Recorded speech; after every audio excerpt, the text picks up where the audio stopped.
Hello, everybody. Welcome to the Gaz Williams Show. And this is a super exciting one for me because this is part 2 of the Patch and Tweak with Moog live with the author, Bjørn, which is amazing. Really excited about it. And without further ado, let's bring the great man in.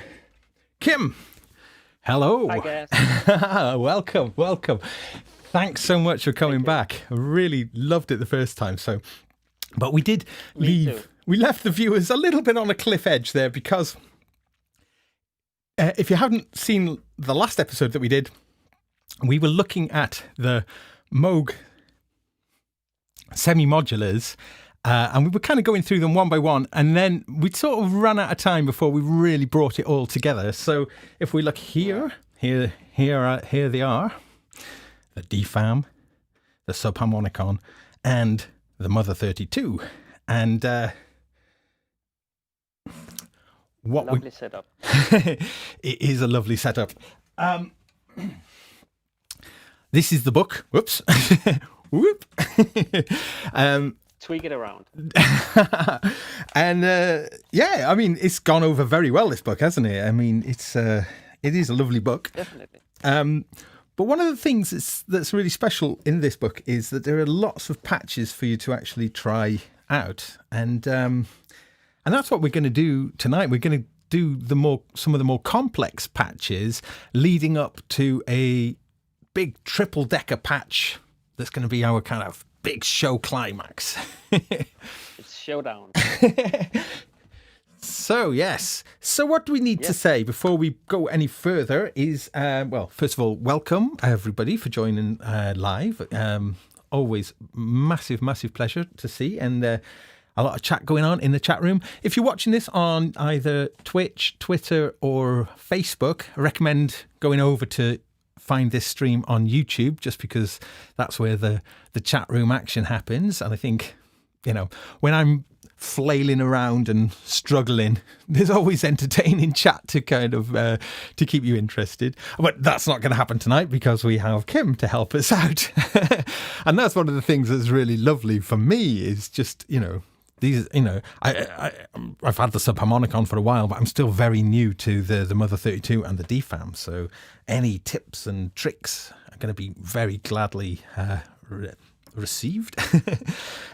Just very briefly, if you are new to these, this you can kind of think of it as a drum machine. This one you can kind of think of it as a lead synth or a bass synth, kind of. And this one you just don't know what on earth it is.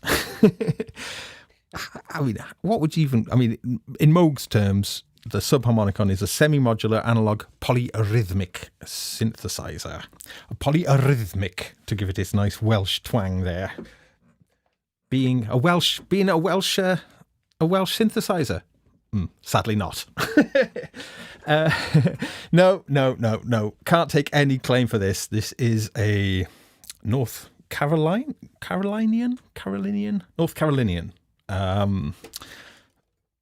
made by the workers who own the company. Do you know much about that then? Just a little. It's an employee-owned company. Mm-hmm. So I think that really shows, the passion and the ethics people put in their work. So, and it's quite recently, like within the last decade at least, they did this. So. Yeah. And so some of them are interviewed in the book. I mean, Steve Dunnington as the hardware lead engineer. So it's really nice to also have some tips from the people themselves who actually invented these machines. So that's nice. Yeah, nice. Okay, so, without further ado, shall we jump into our first patch then? Why not? There's so much to explore. But I think we're starting out a bit on the easy side, right? So I have to say, in the book there are patches that are for just one unit, and then there are patches that combine the units. And I think we can start by doing a patch on the DFAM that will complement a patch on the Subharmonicon afterwards quite nicely. Sounds like a great place to start. Yeah. So I don't know if you want to focus in on the DFAM, but I can tell you that those who has the book, it's the patch on page 67, Mm-hmm. and it's called The Bear in the Rainforest. That's, to me, what it sounds like. And it's also because my surname means bear. Of course. Bjørn. So that's one of the around 50 patches that I did myself for the book. And I also say I brought my reading glasses so I can, be sure to guide you correctly and look very much like a professor. So we can also do a little bedtime story if needed. But this is very much a patch that actually uses the capability of the DFAM to go very much into audio rate, like turning the tempo all the way up. So all the way up. And you just need 2 cables on this one. Ah, cool. So should we simply start by patching and then we can start tweaking afterwards? Yep. Should I just put, where should I set all of the knobs? Let's put in the patch cables first. Yep. I'd suggest. So the first goes from the pitch output to the noise level. So we're going to use the row of the small pitch knobs, the 8 pitch knobs that are just to the left of you. Yeah. Yeah, that row is going to control the level of the noise. That's a very common thing to do. And then we're going to patch the VCF mod to the VCF EG. So the filter EG envelope generator actually controls the modulation here. So that creates some extra juice to this patch. Where am I coming out from? Sorry, I'm coming out from.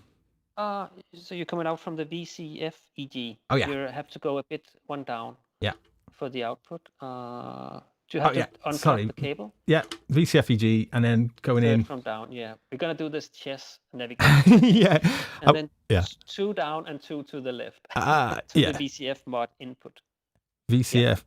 Oh, VCF mod input. Where am I not seeing that? It's on the left. First row. Oh yeah. Yeah. There it is. There it is. You need to find your way around. But as usual, all the outputs have the white rectangle, and all the inputs are just white text on the black background. That's nice to know when you navigate the Definitely. surface. So let's start by turning the tempo all the way up, all the way clockwise on this one. All right. Yeah, and then we should maybe focus on the VCO section. Okay. The frequency of the first oscillator, VCO1 frequency, has to be around 1 o'clock. Okay. Yeah, and the VCO2 frequency has to be almost 2 o'clock. Okay. Or like the next one. Yeah. But it's funny because we want to turn them down. So in the mixer section, you turn the VCO1 level and the VCO2 level down. Mixer. The small knobs in the middle. The 3. Yeah. There they are. That's the little mixer section. Yeah. It's so we're going to turn. But it's the knobs are tiny. Turn both of those down. Yeah, and the noise to around like 2 o'clock. Yeah. Okie doke. And the VCO waves to square. And then we go to the VCO 1 and 2 EG amounts. Yeah. Those are just to the left of the frequency knobs. And we'll turn the VCO 1 EG amount to like 3 o'clock, a little more than 3 o'clock. The upper one, yeah. Yeah, it's about 3. And the second one is going to be like 10 o'clock. Okay, yeah. Yeah, it's the old-fashioned clock faces we're using here. Back in the days. And the heart sync is on, and sequencer pitch mod is off. Yeah, so it's in the middle. In the middle. Yeah, it's in the middle. And the VCO decay is noon or 12 o'clock, just north. Yeah, VCO decay. Yeah. Yeah, and the FM amount is like all the way counterclockwise. Okay. So, and then we can go to the filter section. So the VCF is like in low pass mode. So the switch is going to be switched down. Switch down. Cut off 2 o'clock, or like it says, what is it, like 2 kilohertz? Resonance like between the second and third. It's like, what is that? 7, 8, 9? Between 8 and 9 o'clock. Okay. Yeah. I'd say. And the VCF decay is like a bit below 3 o'clock. This is very like detailed, right? So I'm just really excited. It's like we're building the excitement here. It'll blow up. Yeah.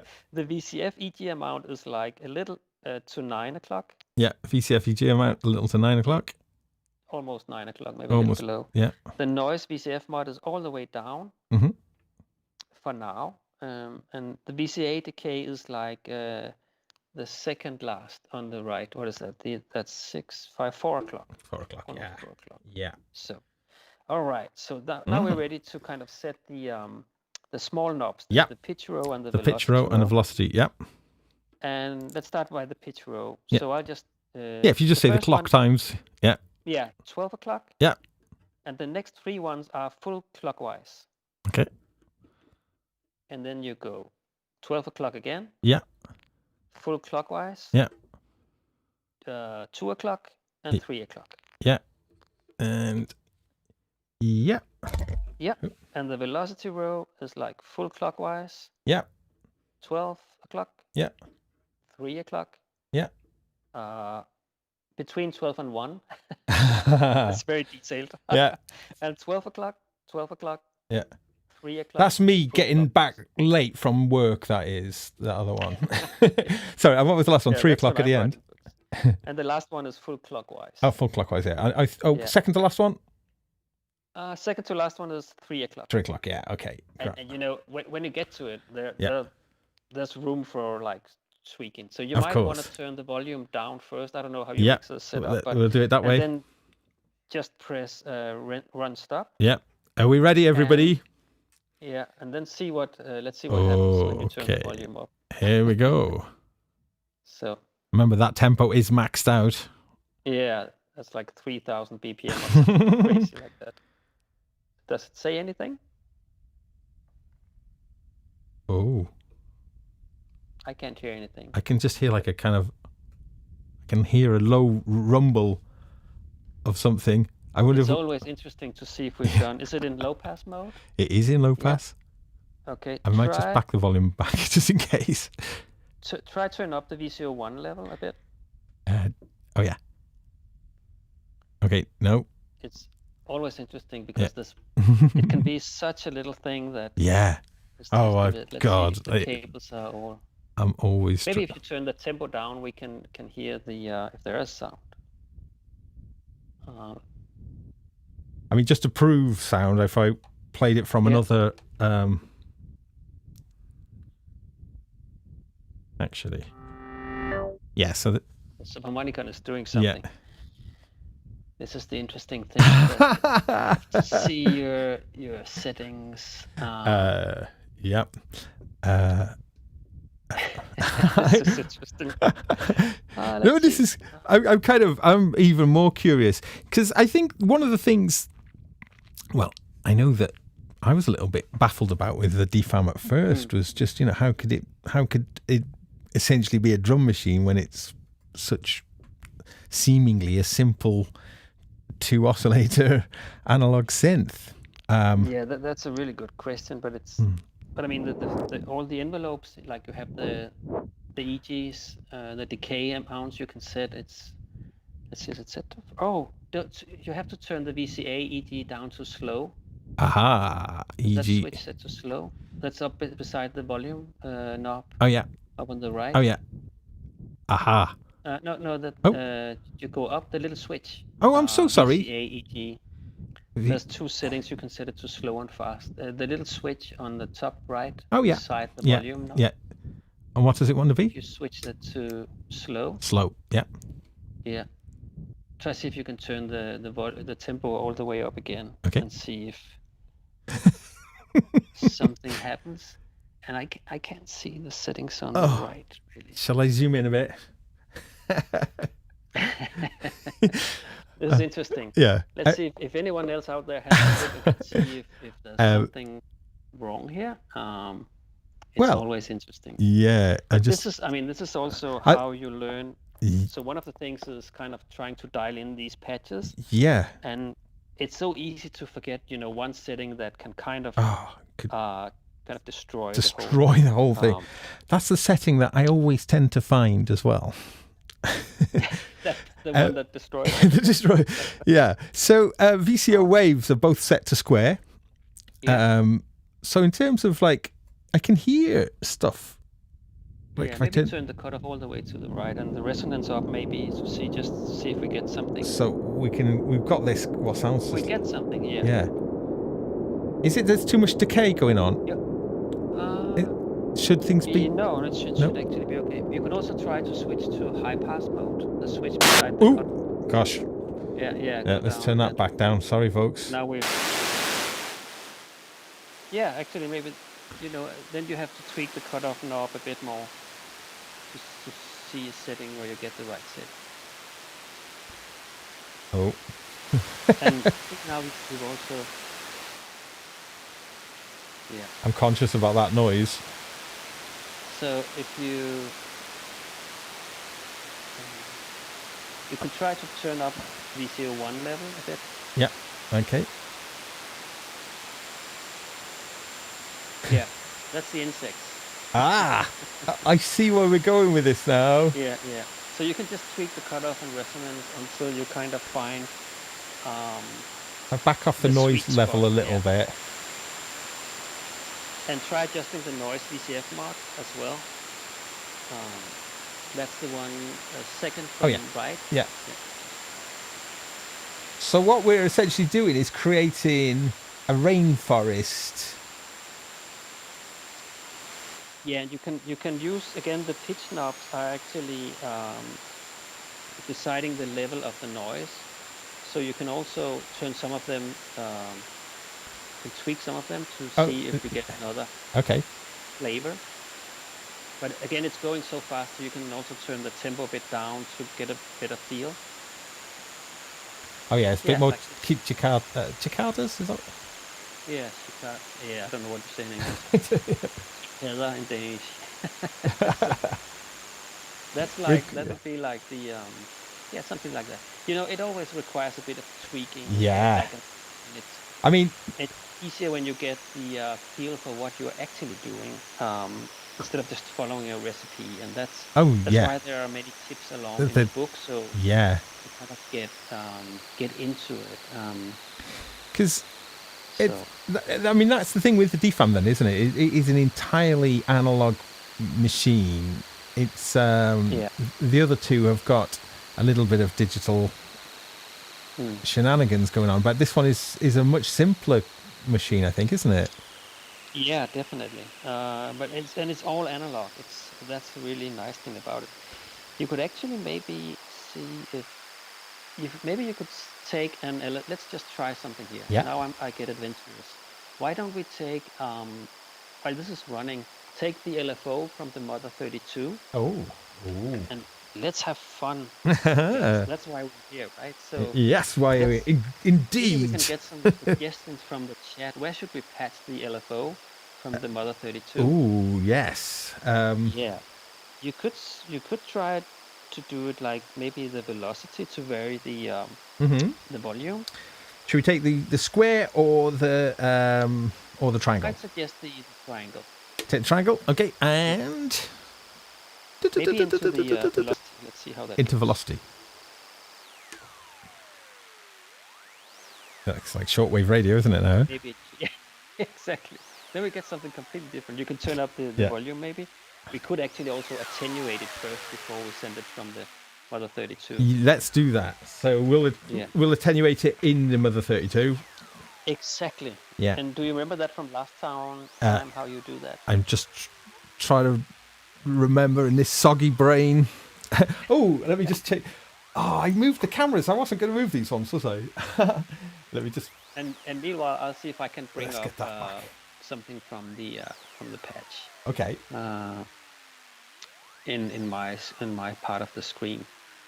I was going to play with the LFO speed. Oh gosh. And this is in the book. This is from a spread where there are patches from Lisa Belladonna too. Oh, nice. Yeah, there's some settings from it here. Maybe it's hard to see.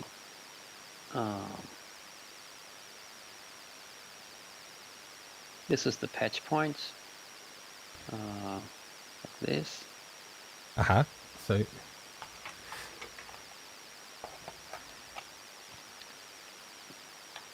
And are you going through the mix now? And of the yeah, what you can do is, but maybe it's too much that we actually shall I start copy? messing around. Oh no. Piece from art. Oh, so shall I? Oh no, that is what we're doing. Yeah, I gotcha. Yeah, and you can always turn the VCO one level down also to get less of that workiness. Yeah, I mean that might be good to modulate it. So if it was, mind you, to get that sort of background, rainforesty background. You would modulate also the cutoff. Yeah. And you'd probably also absolutely pissing it down now, isn't it? Yeah. Okay. I think it's interesting exercise to have for everyone actually doing synthesis, where you have this kind of idea of you want to do a kind of soundscape or a sound, and then see how can I actually use this machine to do that. And I think the DFAM is an excellent example of doing all sorts of stuff, not just drum sounds. Okay. So it is a percussion synthesizer, as they call it. So I see. It does. Like I'm getting a real rain. Yeah. So small amounts of cutoff movement would be quite. Yeah. It's and maybe the resonance would do something also when you. And then you cut off. Might get some other interesting stuff.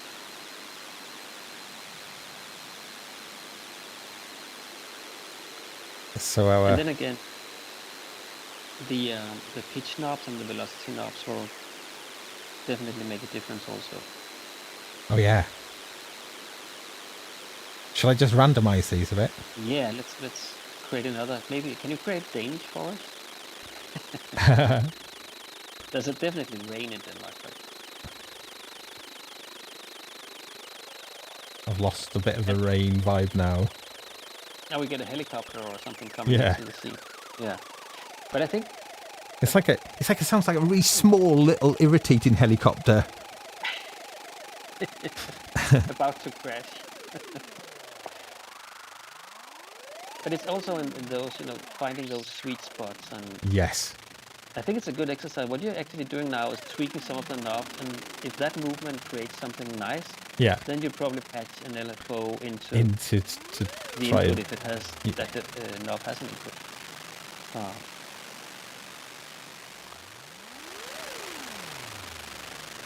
Yeah, so I mean, I think when you said about sweet spots, that is something that when you play around with these particular devices, they you find quite juicy things in unexpected ways, or certainly that's what I've found. When I've started to just immerse myself in it, I keep thinking, ooh, that sounds sweet, just but I mean, that is one exactly, that's the tweaking part of it, which I personally enjoy so much. And I mean, I think everyone knows it, or have that feeling where you can just spend so much time just tweaking the knobs and discover new elements of your patch. I think definitely that's the interesting part of it. Yeah. Even this is also nice. I mean, it's also about listening, right? And, what does your changes, what do they create of audio changes? This sort of, I mean, I think that with these, I mean, that's something particularly good with these three is that you do feel like you are in a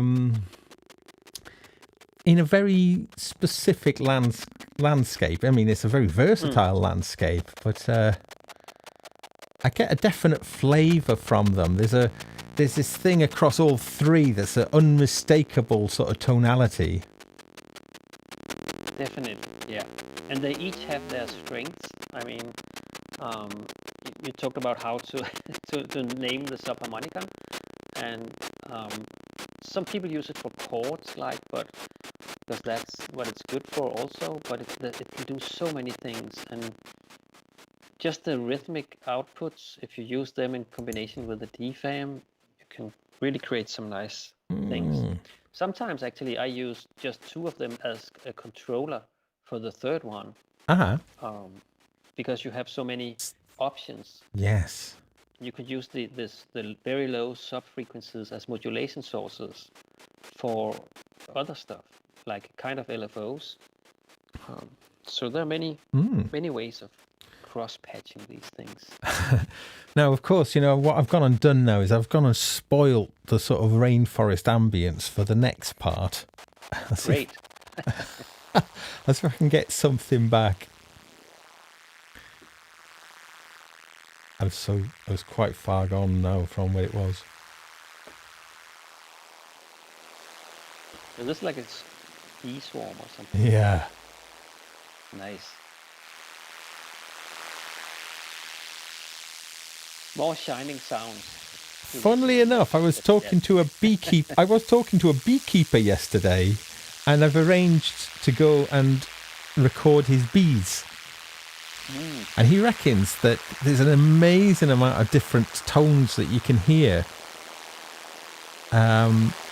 He says it's a good time at the moment because there's something to do that the queens are doing. So I'm not quite sure what that is. But yeah. We could try do some more jungle stuff with the Subharmonicon if you're up for it. Yeah, let's do that. So shall I? I'll take this out for now.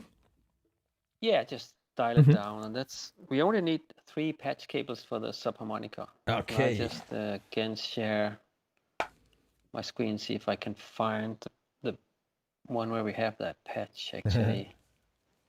I see. Because it might be easier for people to see the actual an actual screen dump from the book. Okay. So let's see. Yeah, here we have it. So I'll just, in the meantime, share this one.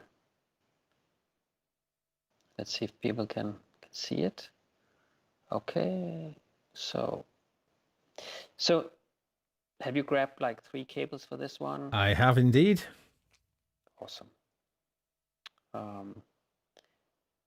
Shall I? What page is it? I do happen. It's actually page 66. It's just across this one. Okay.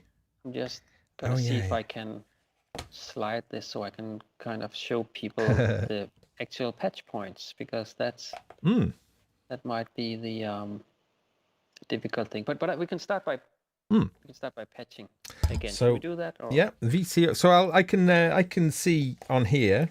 So we're going from VCO PWM of VCO1 is going to come out, and it's going to go. Oh, it's going to go into. Yeah. So the output of sequence 1. Yes. Yeah, it's actually controlling the pulse width. Yes. Of oscillator 1. Yeah. Yeah. Okay. And then the clock output is going to VCA. Oh, interesting. And that's simply just to create. That's a little trick on all of these, that if you kind of put a trigger source into the VCA inputs, you get this extra like little oomph. You get a little more gain on those steps. So that can be a nice way to achieve extra rhythmic elements, for example. But this time it's just the clock output. Okay. That's cool. And then we have the sequence 2 is controlling the cutoff. Okay. So sequence 2 is coming out and is going to go into cutoff. Like that. And then Okay, and then let's see if we can actually yeah. So I have now on screen the kind of the cutoff knobs and the volume knob. So the two right rows of knobs. Should we do those? Yeah. Yeah. I have no idea if the cables are correct. I can't see everything. So Let's just yeah, imagine I'd done it that way. There we go. That's right. Okay. Okay. Yeah. So so yeah. so the cutoff is like 10 o'clock. Okay. Resonance 11. VCF EG amount just to the right is like 3 o'clock. Yeah. And then the VCF attack is like counterclockwise. Mm-hmm. VCF decay is like between 11 and 12. Yeah. VCA attack is a little past 9. And VCA decay is like 12 noon. Okay. And all the mixer levels are all the way up for all the... Oh, maxed everything, all Yeah. 6? Yeah. Okay. And it's set to, if we take the sequencer octave and the quantize, the sequencer octave is the That's top, right. that's fine, 5. ±5. Yep. And the bottom is like a 12 just intonation, 12 tone. Yep. Yeah. And it's that row of buttons you can probably see in the book. Yeah. So I'll just speed ahead a little bit because I'm copying. I've got the book open on my lap here, so I'll just. So while you do that, I can. Yeah. We're really using the subharmonics here to create this kind of bit more like drum sound, or using the resonance. So the filter cutoff and VCO1 are modulated by the sequencer values, and I think we're kind of looking pretty good now. Yeah, I think everything is. So, is it good? What about the sequencer values and the rhythmic values? Yeah. Yeah, I think. Oh no. Why not? Did we? Tempo is pretty. Yeah. No. Let's just do them. Sorry, I thought I'd done them, but. And maybe one, and the switches for the waveforms are probably also set. It looks like it. Yeah. I think I just didn't. So that one. I think the front panel of the Subharmonicon might be a bit easier to navigate because you have these more distinct sections, like the sequencer section. And I agree. I do agree with that. I think it's a very simple synth. The actual, there's not an awful lot of actual synthesizer action in terms of. There are no LFOs on here. There's only very simple VCF attack and decay and VCA attack decay. In that respect, it's quite a simple synthesizer. Yeah. Yet it starts to do something that is so utterly unique that, in a way, you're kind of glad that it's not too complicated, because you can certainly make it complicated, but I think you can find your way to music on the Subharmonicon. Yeah, it's very musical. Very, very musical. Yeah. But I mean, and if you're starting out with the Subharmonicon as your first of these units, you can get a long way just by turning down all the sub oscillators and just have like one VCO to start with, and see how that works for you, and then you can go on turning up the next one and tweaking that one. Okay. So. Yeah. So shall I push the see button? How it sounds? Right. It's going to be interesting if this. So we're kind of, this is still on our kind of junglist massive tip from earlier, or rather, actually trying to welcome us to the jungle. Like, here we go.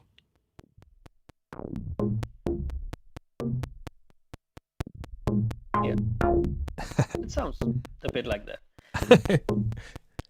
And then you can hear the clicking, like from the clock, And then you can you can tweak the you can turn the resonance further up, like for getting a bit more.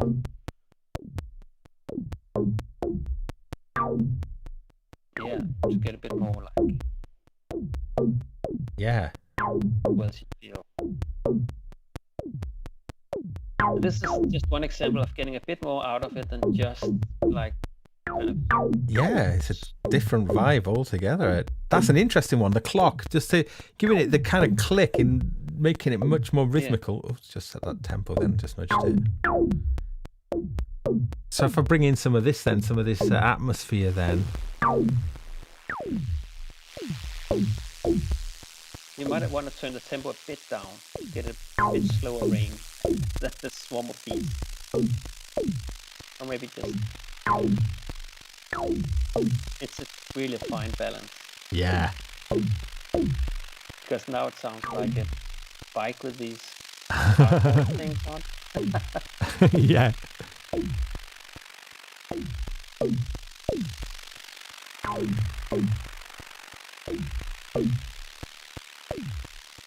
I think you need to maybe turn, just frequency knob at the cutoff a bit on the DFAM maybe. Oh yeah. So just to get more, finding the more rainy sound, maybe a bit more up and it's. I have no idea how we've messed with it. Yeah, I mean, I've really messed the patch up. Yeah. We'd also try to turn the tempo up a bit on the Subharmonicon. That might sound cool. Okay. I don't remember exactly how it is. But...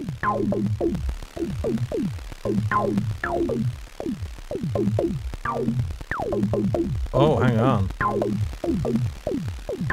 There's something funky going on now.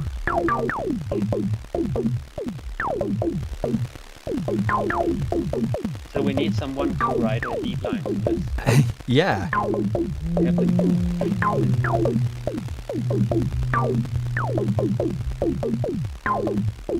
Nice. If you turn down the volume on the DFAM, and we can hear the clicking from the clock on the Subharmonicon, you can try to pull out that cable. See.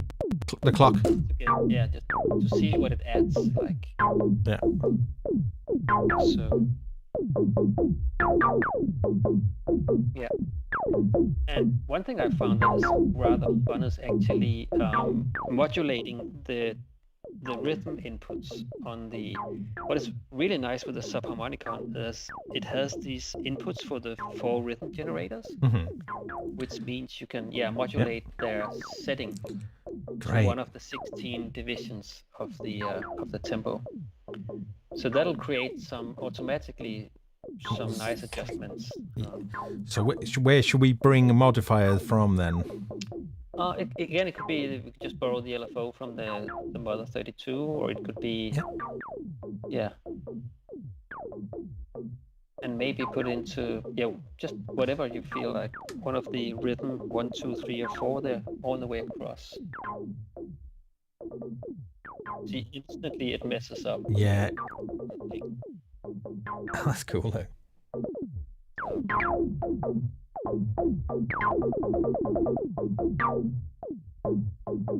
You could also try to turn the resonance all the way down and then get more of like BCF ET amount, maybe all the way up, maybe the cutoff down.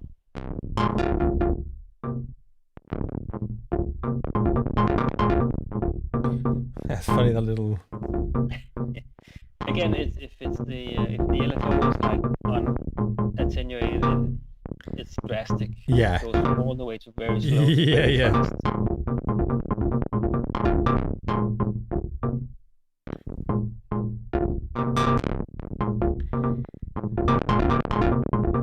You could also try turning down all the subharmonics and just have the main oscillator and see. Yeah, I mean that's sometimes it's interesting to see where you actually end up. Wait, exactly. Or where you start again. I like when you quantize the pitch, always does some quite interesting things. Yeah, definitely. And also, if you just instantly limit the range for the sequencer, like the sequencer octave button. Oh yeah. In the middle of the just instantly create some very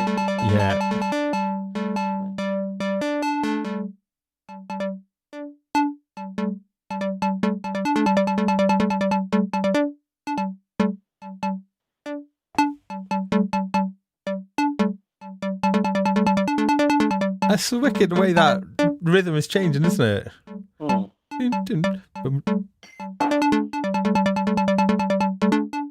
Nice. You know what you could try?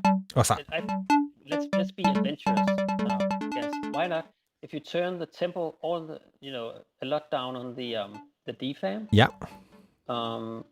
you could actually just take one of the sequencer clock outputs from the Subharmonicon. Yeah. And why not trigger the DFAM with one of those? Okay. Great. And maybe use the other sequencer clock output to go into the VCA CV of the DFAM. Okay. So we're gonna or to the noise level, for example. So we'll have to unpatch one of these, or shall we use a mult? No, the Subharmonicon is doing fine. So you just have to use one of it's the clock outputs. Oh, the clock outputs. I'm sorry. Yeah. So we'll take clock. Let's take clock 2 out. Yeah. And into the trigger input. Into the trigger of the DFAM. Yeah. Okay. Let's turn that up. And then, we probably have to turn up the VCOs in the mixer section, turn the noise a bit down. Okay, let's bring them. Maybe even stop the sequencer just to get an even tone. Yeah. So we just got like a kind of noise wash at the moment. Yeah, and you have to, let's see, probably adjust the frequencies and get something that sounds like a...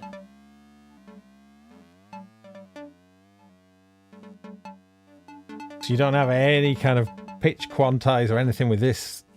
Nope. You have to do it. You're on your own with this one. Yeah. Oh, where has it gone? But I was also thinking we could simply just try to make a normal kind of some drums on the DFAM. Oh yeah. One thing that is so great is also that you get started really fast with these if you use these patch sheets that are actually coming along with the machine. And there's one called there's the tribal drums, and that's also like a resonating thing. But you could also use the more ordinary ones maybe. Let's see what we have here. Kick, bass, and snares. That's one that's called. Should we try to do that one? Yeah. Is that from the book or from the overlays? That's actually from the overlay. I've got the overlays here, so we cool. Yeah, see if you can find it. And okay. I think it's a nice. The overlays are obviously very convenient, and it's a good starting point for many things. And I think definitely for like a rhythmic thing, you often have like a very good starting point. Okay. Kick, bass, and snare, is that the one? Yeah. Oh yeah, I've done this patch. It's good, isn't it? This one really. This was the first patch that I'd done on it, and I was really surprised. So okay, so I'm just gonna stop a little Subharmonicon. So shall I just unpatch everything for now? Well, I'll have to, won't I, to get this up into action. And also just to keep people in the chat a little busy, maybe if you have any questions about the book or about if you have any ideas of how we should patch some of this, just let us know. Right. Okay. So what's kind of handy with these overlays is that there's like these kind of orange marks which show where your patch cables have got to go. It's really fun as well, isn't it? It's like painted by numbers. It's like reset, and you just dial it in. It might also be more comfortable for some people that you feel more at home faster. Get some. I think the disadvantage could be that that you kind of just paint by numbers. That you don't think about. Yeah. Mind you, though, I mean, with this particular thing, though, it really does kind of. When I first powered it up and before I put this patch in, I was getting some. I mean, you always get interesting sounds from it, but I wasn't getting things that sounded particularly like drums. I don't know quite what it sounded like, but this patch is great fun. So I'm just going to speed through it rather than explain every little bit. Certainly with these little, but this it is an 8-step sequencer, and rather than it looking like it's 16 steps. So this pitch row and velocity row clearly is the thing that gives it drum type patterns when you have certain velocities on and certain velocities off, etc., etc. But it's the way things come together on this that's super unique. Okay, so just setting everything to where they should be. I think it's all looking pretty good. I think we're there now. And let's give it a go.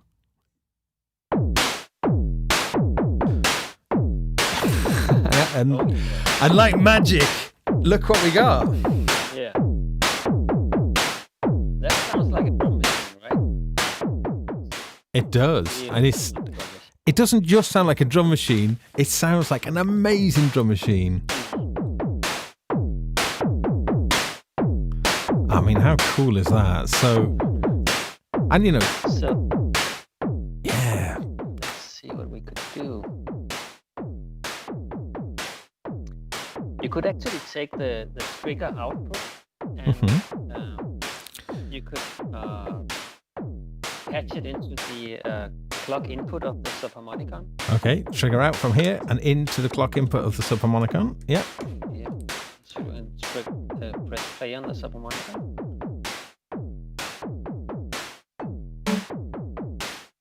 Let's see if it's done. Yeah.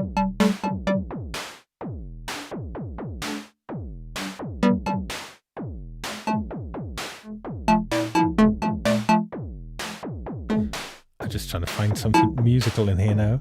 Yeah. That's quite sweet, isn't it? Yeah. And so this is just an idea, but you could actually use the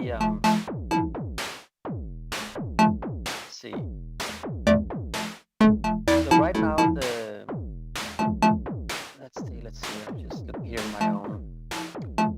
It's actually the VCO which is controlling the noise level.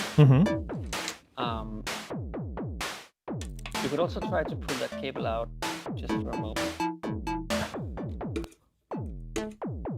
And then use actually the again the trigger from the Subharmonicon, the sequencer 1 clock, for example, or 2, to patch into the noise level. Sequencer 1 clock. And going into the where? Sorry, into the noise level. Into noise level. Yeah. So that's coming out of clock 1. So if I guess if I did something with a sequencer 1, maybe turn sequence 1 on rhythm generator 3, for example, also, just to create more variety in the rhythm. So now you have the hi-hat a bit more sync. Yeah. Look, yeah, that's cool. So someone is asking in the chat, someone asked the Moog person, what is this most unique patch for DFAM? I don't know which of the two of us are the Moog person. I'm Kim, I'm the one who wrote Patch and Tweak with Moog.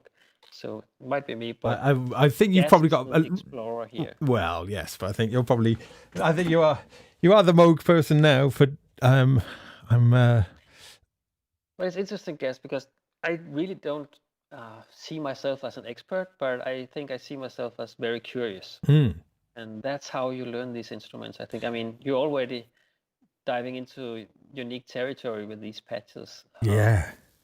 And I think that's the interesting thing about this. Oh. And again, when you have the whole set of all three, it's so interesting to combine, the different things. You could also say, okay, it's only an 8-step sequencer. But again, there are ways to come around that, even within the DFAM itself, which is actually have the CV of the pitch, for example, control the tempo. Then it will advance in very irregular ways. Oh, I see. Yeah. So but you could also use the trigger output of the Subharmonicon or the accent output from the Mother 32 to drive the triggering of the DFAM. So you can also trick the same step more times. Like if you push the trigger button now on the DFAM, you will just trick that step. Yeah, and then you can advance like the black button. And then hear that. It's very good for when you're kind of dialing in the pitch and velocity. Yeah. notes. So get the... Yeah. So that means if you're So inputting a faster clock into the trigger input of the DFAM than it's running at, you'll get multiple triggers on some of the steps. Maybe even all of them.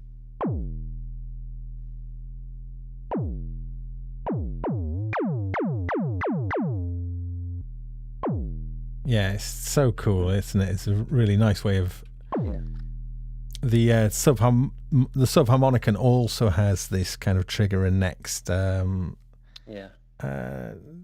Just Mother 32. Yeah, just been trying to learn the sequencer of the Mother 32. It is amazing what you can do with the sequencer, and definitely, that's its kind of super strength, isn't it? As we were talking on the last show, that the sequencer has quite a lot of complexity with this one. So with the Mother 32, then we've been using its LFO, but we haven't really used it very much. Shall we try see if we... Well, let's see what we've got going on.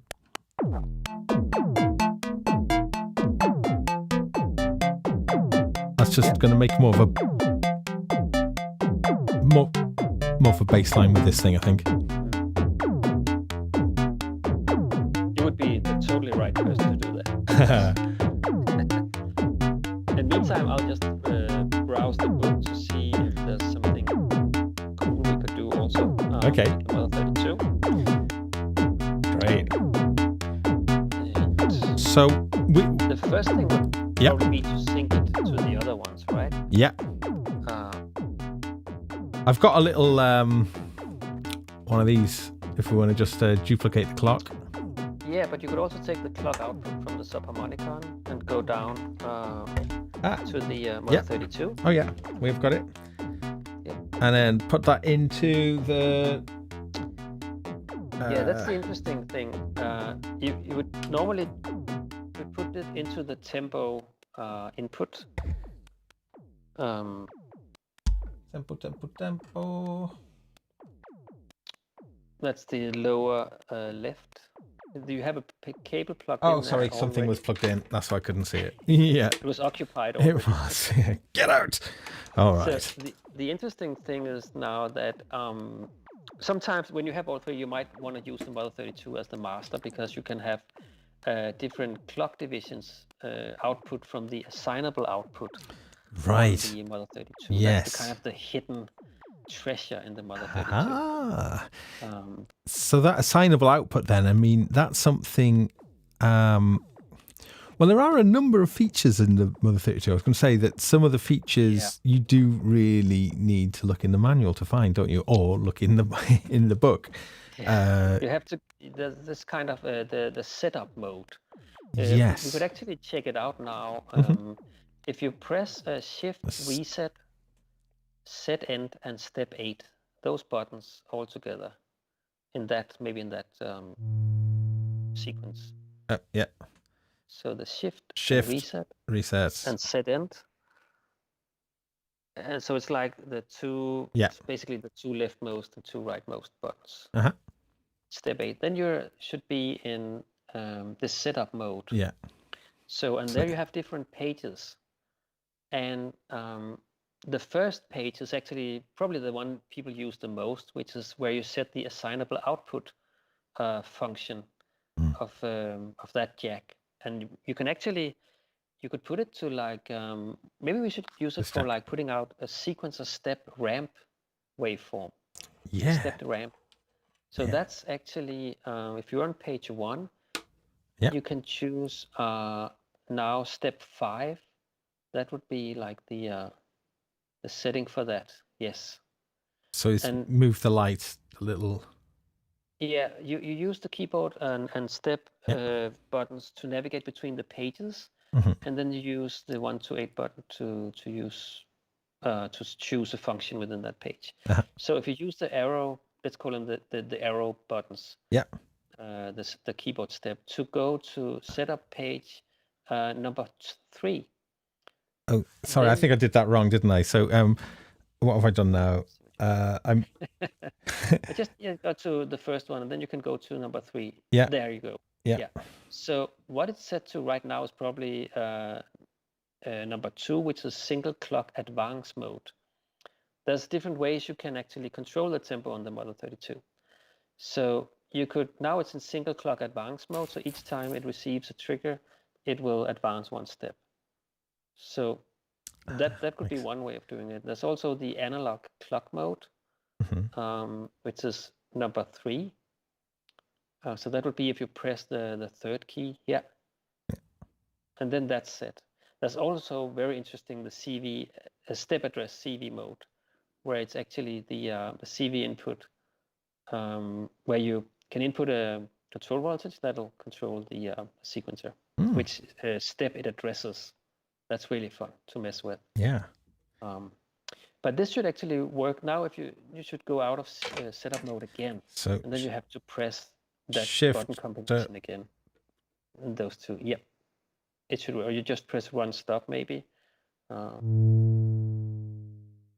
have I done this right, or Is it moving? Yeah, it's because the tempo is very low, isn't it? tempo's very low. Yeah. Let's see what we've got going on. It depends on what sequence you have in the 132 right now. It does have a very buttery quality, doesn't it? This. Yeah, it sounds lovely. That filter and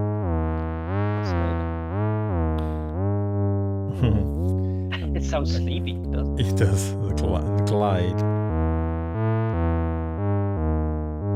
Okay, I don't quite know what's going on there, but so but you could see if you turn down the if you turn the attack to full counterclockwise, to 0, and you set it to sustain off and the VCA mode to EG, you should have a plucky sound.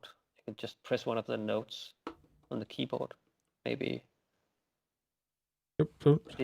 Did you put the I can see what. Try turn sustain to on. It should work. Oh, am I in the right? Hang on, am I in keyboard mode? Shift. Yeah, you have to press oh, there we go. That's right.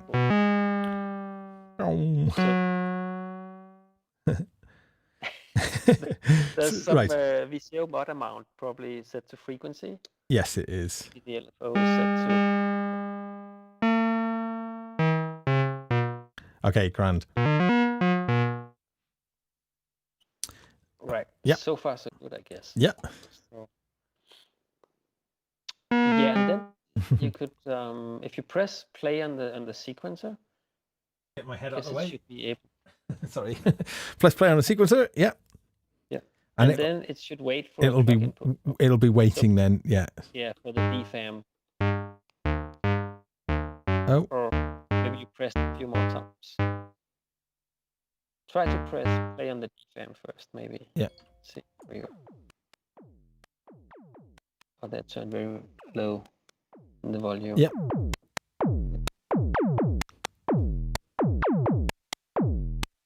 Okay.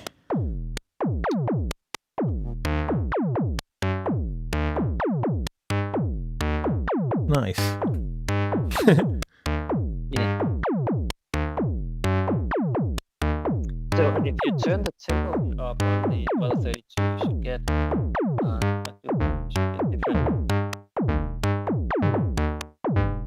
different clock multiplications or divisions. I see.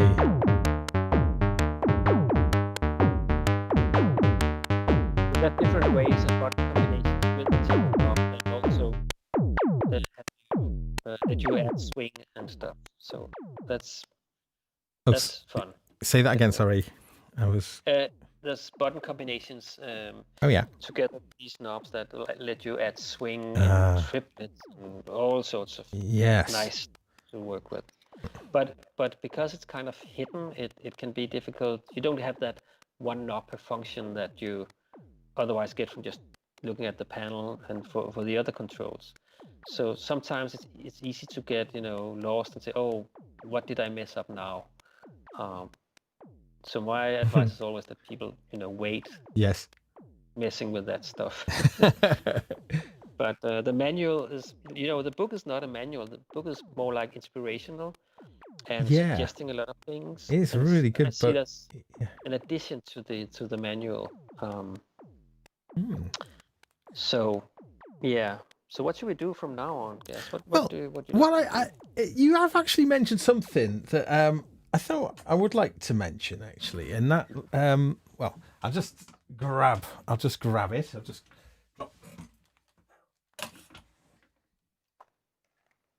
I'll read a bit in the book. Just to show some people that there are, of course, in the book patches for all the 5 semi-modulars from Moog. Mm-hmm. So this is some of Lisa Belladonna's patches. Yeah. Matriarch and the grandmother too. Do you have those as well? Do you have them? Yeah, the grandmother was the first one I got myself, and I was a bit, hesitant. Mm-hmm. But when I put the headphones on, it was actually at Synthfest in the UK some years back, and it was just like, oh, I need that. Yeah. That sounds wonderful, And I really find it's such a playable synth because it's so immediate and so simple, and you still have the modules. You can see the modules. It's a perfect beginner synth also. Yeah. Yeah, I mean, although they've done that black version now, haven't they? That's a cool beginner synth. that's the cool beginner. I was just going to show these things though. You mentioned about the manuals that like these come with proper printed, really nicely made manuals. These things do, and and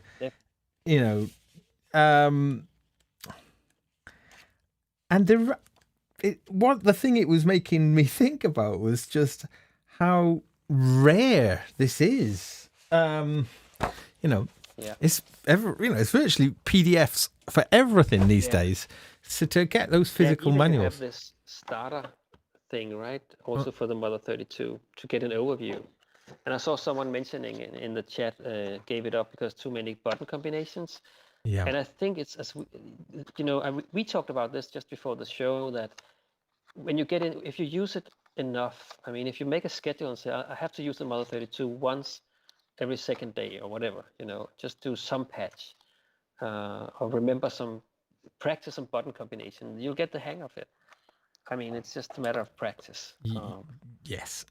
Something that I desperately need to do. But there's so much to practice, I guess, with all the other instruments we want to use also. Holy moly, absolutely.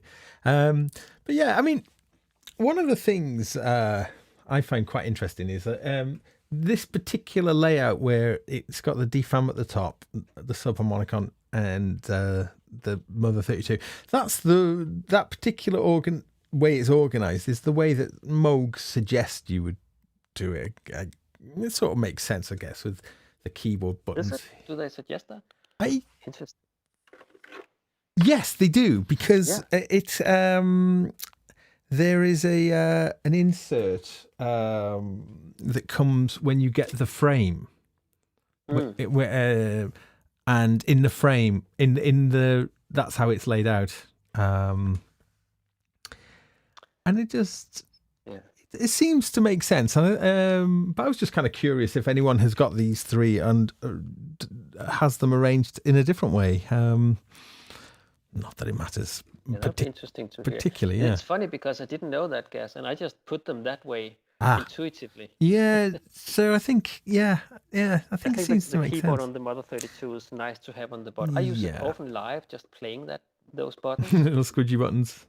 Yeah. And those are nice, and and using it with the DFAM, you have a 3 oscillator, really nice Moog synth. Shall we patch that? That would be good. You could. Let's see if we can improvise then. All right. We do that? Yeah. I finished. I finished with this one now, so I'll scrap that top patch. That's a great patch though. That kick, bass, and snare. Yeah, It's definitely a good one to get you going in the more traditional side of things. Yeah, if you want a drum machine, that's the one you start with. Yeah. But in this case, we're going to be So I mean, this is returning back to a point that you were making earlier, in that with the three of them together, starting to blur the differences between them. That just because this has these features of here, thinking of it as a one rather than as three separate things. And this next example, it will be a good version of that, really, where we're going to be making a 3 oscillator synth. So we could also use the patch with all three that I have in the book, where we're actually using one of the VCOs, where we play VCO 1 of the DFAM. Mm-hmm. Okay. That's just an idea. Well, let's do that. That sounds like a great plan. It's a massive patch on page 46. Let's have a look. And you would need, I think, one stackable, because we're gonna split the okay. LFO. I can use this thing, can't I? Yeah, definitely. They're really good. Having, it's the little utilities sometimes with these that makes all the difference. Having that handy, a splitter or combiner. Yeah. Good thing. Yeah. So for those that are out there, it's page 46, and you need to probably grab a cup of strong coffee to get this going. Yeah. I'll put on my reading glasses. Yeah. Shall we show that? That's yeah. This one. Yeah. Yeah. So it's called Orca Sunder with E-drums. That was kind of the feel I got from it, and I like to make up these weird names for patches. Okay. So it uses the Mother 32 to also play the VCO1 of the DFAM. Okay. And we're using the assign output to modulate the filter and 1 to 2 FM amount on the DFAM. Okay. So it's again using the utilities of the Mother 32 to get interesting stuff going on the DFAM. Okay, so I think what I might do then is, well, I'll first of all, I'll just unpatch first, and then because there's going to be quite a lot to set all of the knobs up. Whoa! I set all the knobs up. So I think, Kim, I've heard that you've got a really lovely singing voice, and that you could sing. Could sing something. You could sing something whilst I patch, like a traditional Danish Christmas song. I can read all the quotes from the book. Now I have my reading glasses on here. That's a great idea. It actually starts with this quote by Bob Moog, which I think it's fairly well known, but it's also really nice to start this book with. And he says, "What artists need is an endless resource full of rough edges and dimly lit nooks and crannies that one can explore as one sees fit." Nice. That was Bob Moog who said that. Yes. And and I really like, exploring. That's what we do a lot. I mean, with these instruments. That's nice. Nooks and crannies in particular is sort of like I do like, Well, I'd have loved to have met him. He just seemed to be just such a peaceful man. Every time I see him talk, he just seems such a really, really nice guy. And everybody who talks about Bob Moog has something really nice to say. It's such that has actually been a really wonderful experience doing this book. I had Alex Maiolo, wonderful guy, Alex, one of my good friends, he was writing the piece about Bob and also the piece about the Moog factory nowadays, and he's weaved these wonderful personal stories into the story about Bob also. So there's some personal encounters in there. Well, the Steve Dunnington one is quite interesting, isn't it? Because Steve has been working with Bob for a very long time before. There's a photo of a very young Steve from NAMM in 1998, Maybe I can even show that here. Maybe if people can see it, I'm not sure. But this is the. Oh, yeah, Let's see if I can do this that's it. correctly. There Yeah, they are. it's a bit blurry, but it's there when it was big prior. And I think also Steve has definitely this kind of led this vibe that you have in the instruments now. The whole little setup you're working with now, I mean, it started with Steve having these ideas, and there are many people working on these instruments, but Yeah. the idea has to come from somewhere. And I think that's great with Moog nowadays, as the factory and the people working there, they keep inventing, they keep exploring new ways of creating instruments, new tools for us to play with. Yeah. That's I think, like the Clarivox. Oh gosh, I think looks wonderful. The new theremin. theremin, yeah. And of course, they've got such a legacy with theremins as well. But yeah, I would quite like that one. I've got the Theramini, and I use that with my band Asteroid Deluxe, and I really enjoyed playing it. But I don't like on a Theramini. I really don't like the amplitude. The amplitude antenna. Okay. The pitch antenna is great because you can do all the quantized pitch and then choose just how much pitch kind of rounding do you want it to do. Which is fabulous because they are unbelievably difficult to play in tune. But what I loved about the sound of the new Clarivox is that you can do the pitch quantized trick of the Theramini.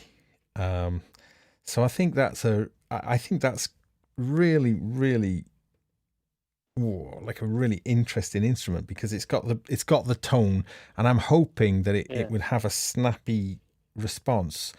Because like I'd be trying to do it on the Theramini, and you'd sort of be doing and I don't know, when you do a real theremin, you can really use the dynamics, and it just doesn't feel right on the Theramini. But I would still recommend the Theramini though, because it is it's affordable, but it is kind of robust. I've taken it to loads of festivals, and it's a little bit of I learned to play it a bit from Dory Chrysler, who has this, who teaches the theremin also. She was in Copenhagen once, and I was among all these kids, and she said, "Come on, Kim, try to do this." And I never played the theremin before. Wow! And they all created wonderful music with the theremin. Is so nice to see.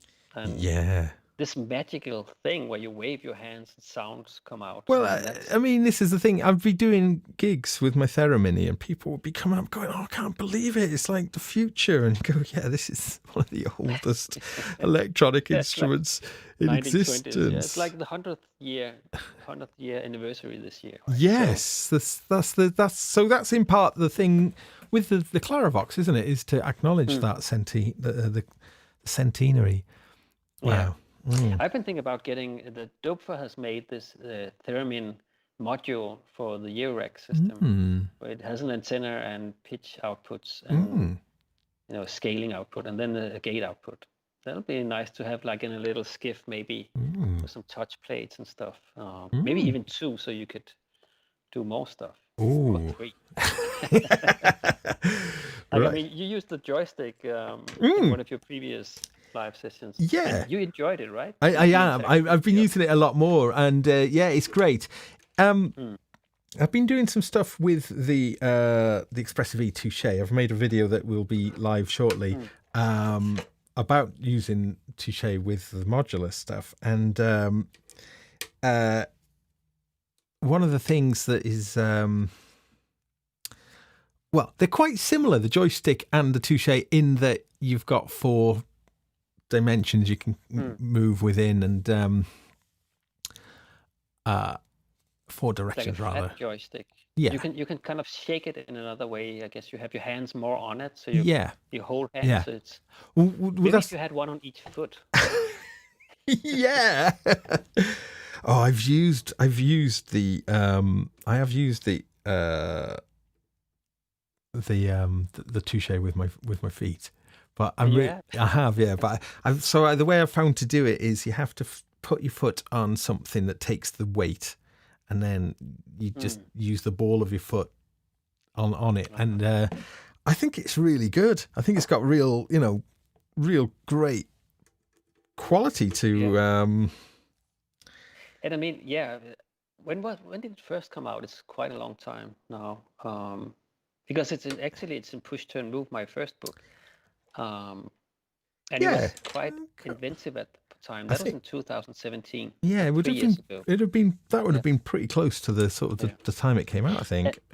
I think actually also, if that's one thing to suggest people to pair with their little Moog ecosystem, the 3 units we are playing around with here, that would be maybe some more playable controls, like a touch plate controller or like a joystick like you had, because these are more like, it's very much sequencing, right? The only thing where you play is basically the keyboard on the Mother 32. Yes.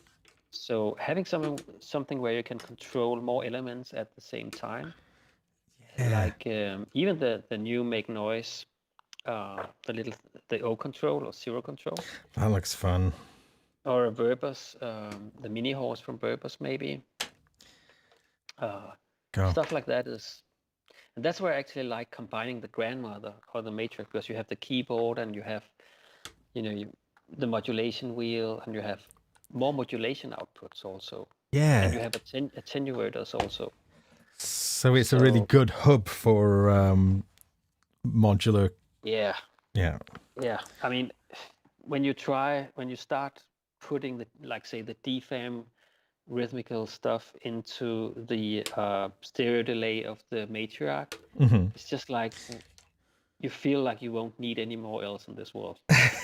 When you start combining these, I think it's about 90 patch points the matriarch has. Wow. There's so many options. I mean, there's great videos of the matriarch out there also.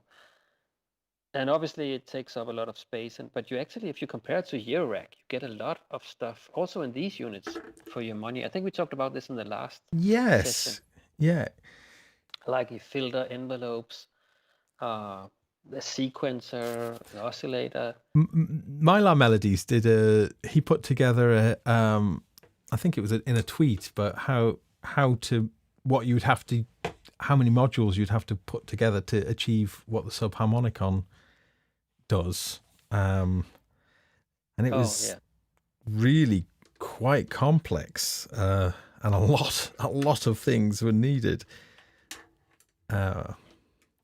Yeah, that's the point. I think with these semi-modulars, you really get started, and that's actually one of the funny things that Steve told me when I interviewed him. Also, that he said was that we want to get people to play right away, start making sound. And I think that's that instant gratification is a big part of it. When you get an instrument, if you have to spend 5 hours to figure out how to make any noise, you get a bit tired, right? Yes. So I think that's an important part of it. The patch you're setting up now, there's actually one thing, Gaz, that I have to say. Yeah. It's actually a bit of a bummer from my side, is that I had one user, the clock going from the Subharmonicon. Yeah.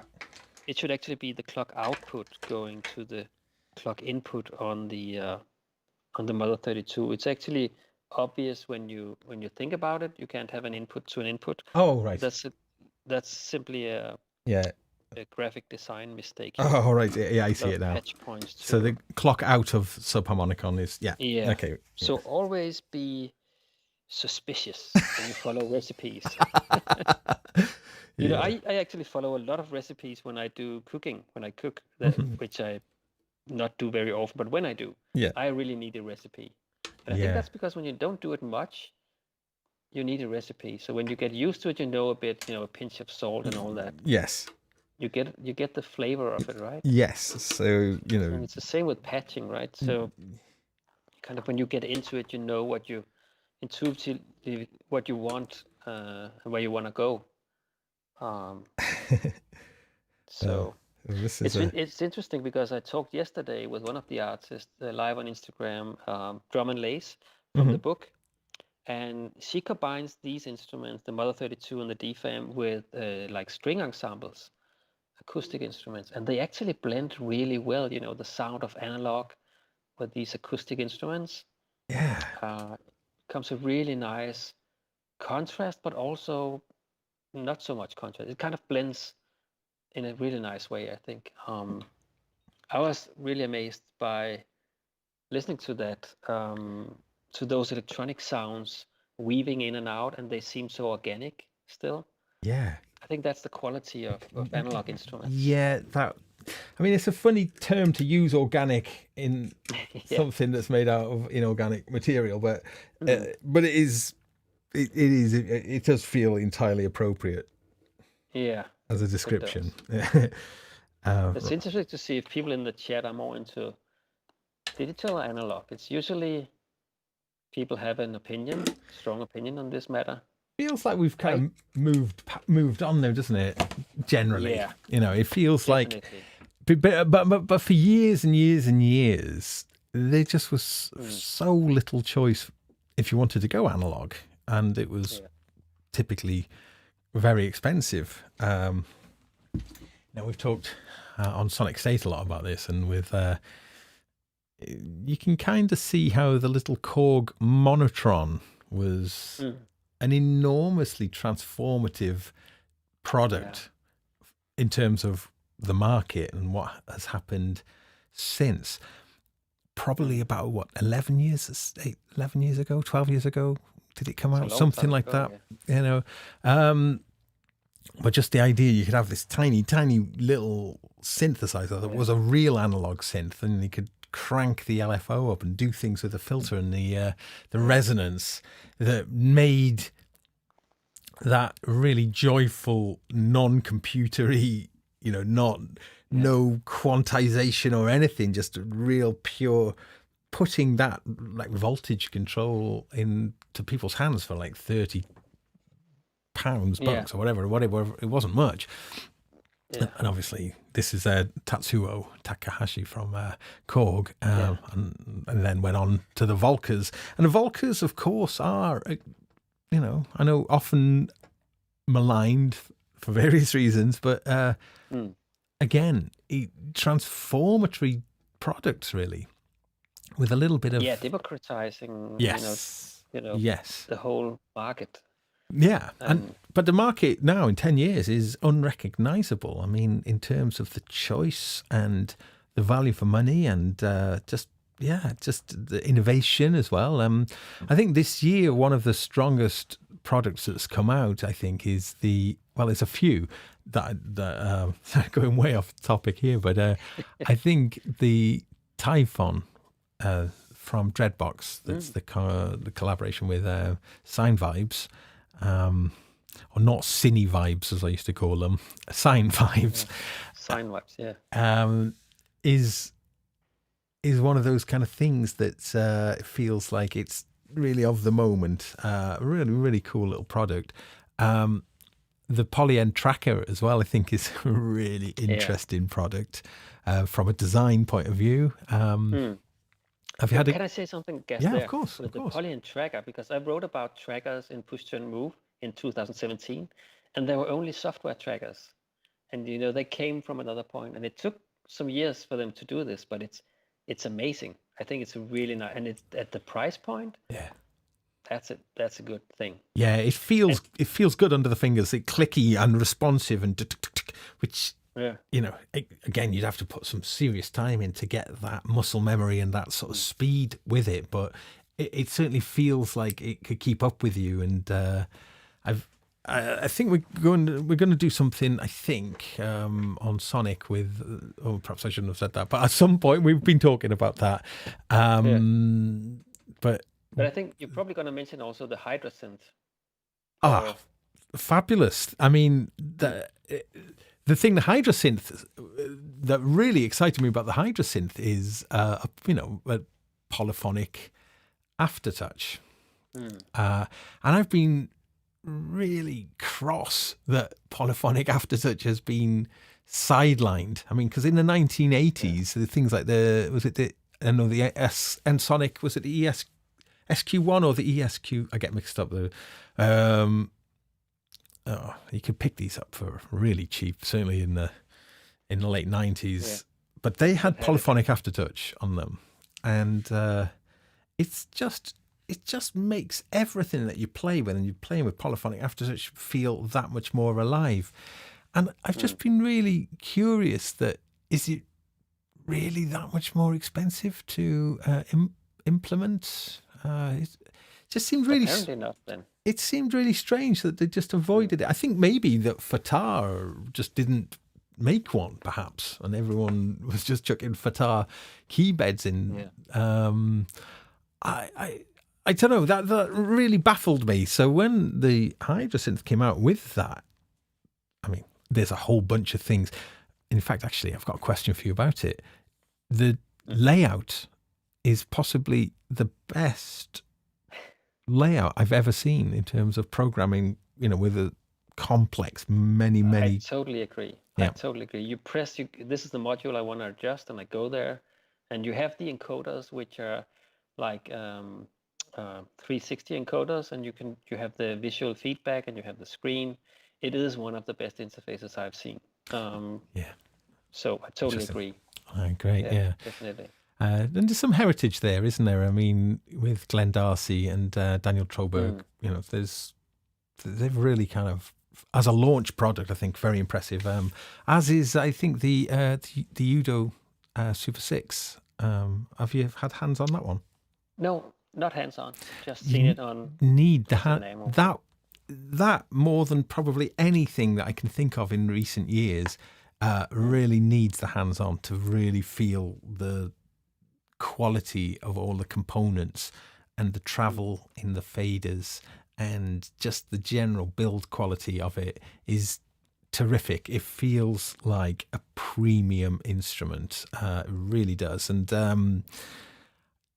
I know George, and I've seen this develop from breadboards. I've been partial to the development of it, so yeah, I am a little bit biased. But when you're allowed to, when George told me that they were going to be bringing Axel Hartmann, I mean they had a great design already before it went to Axel, but Axel's kind of the Midas touch there, he is the experience of and he's been doing so many great designs also for Moog. I mean, the way he started doing the back, the curve on the Moogs, the fatties.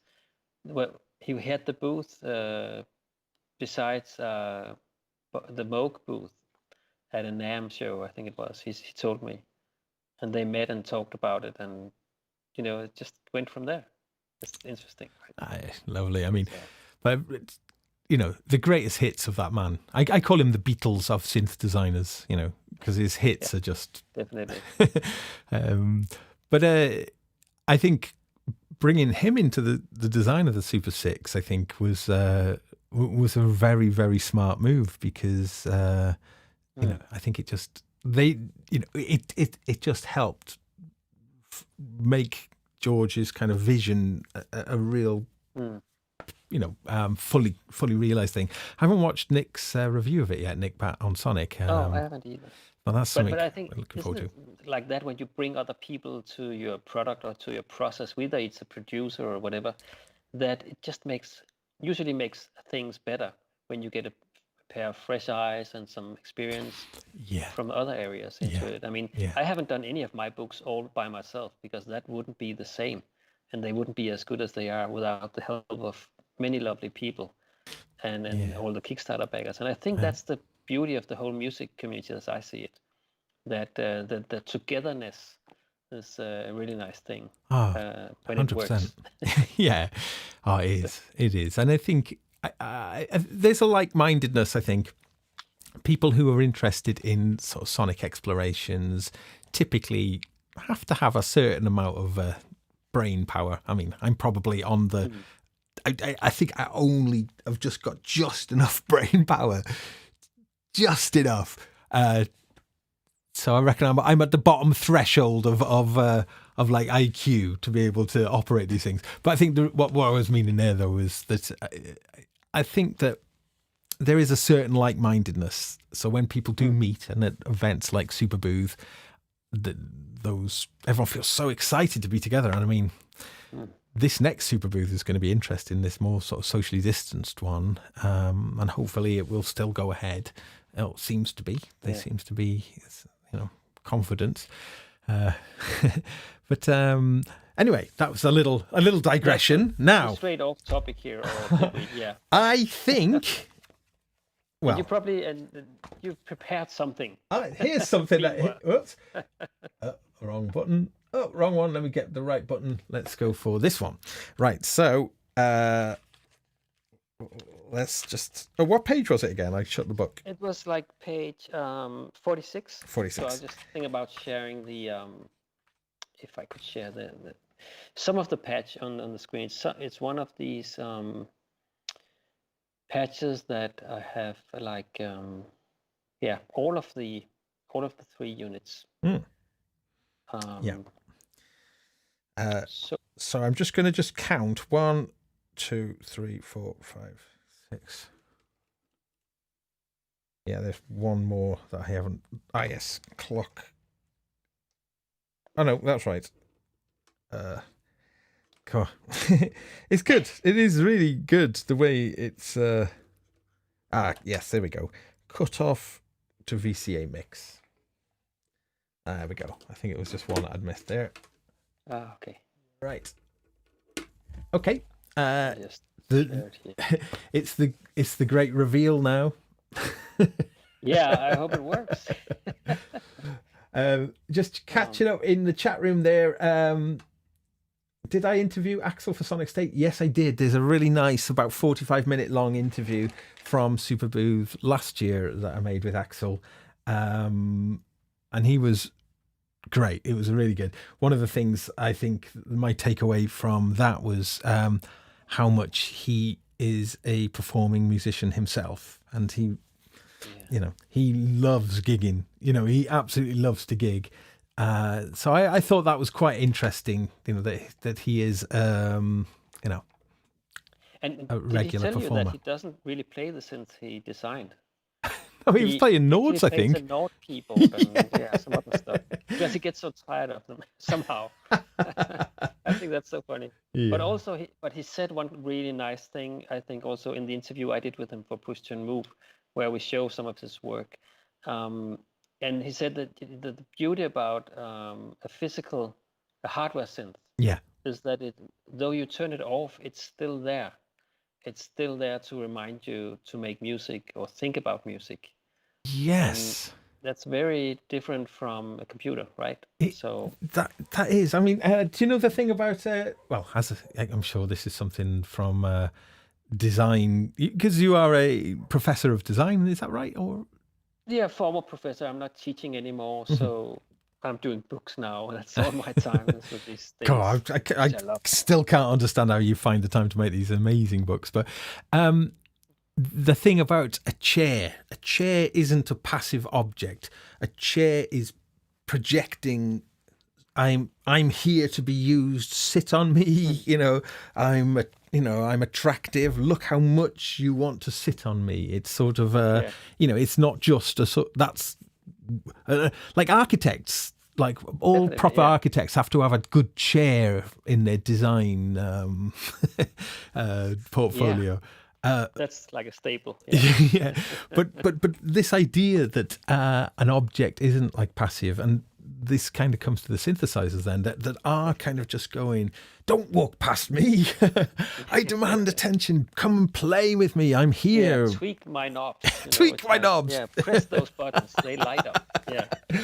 I mean, that's when it's a really good design, it like screams that at you, right? Yes. And it kind of wants to tell you something. Of course, people have different tastes also, but I think that's the attractiveness, it kind of yells at you. There, you also see some chairs or buildings saying, you don't want to go in here.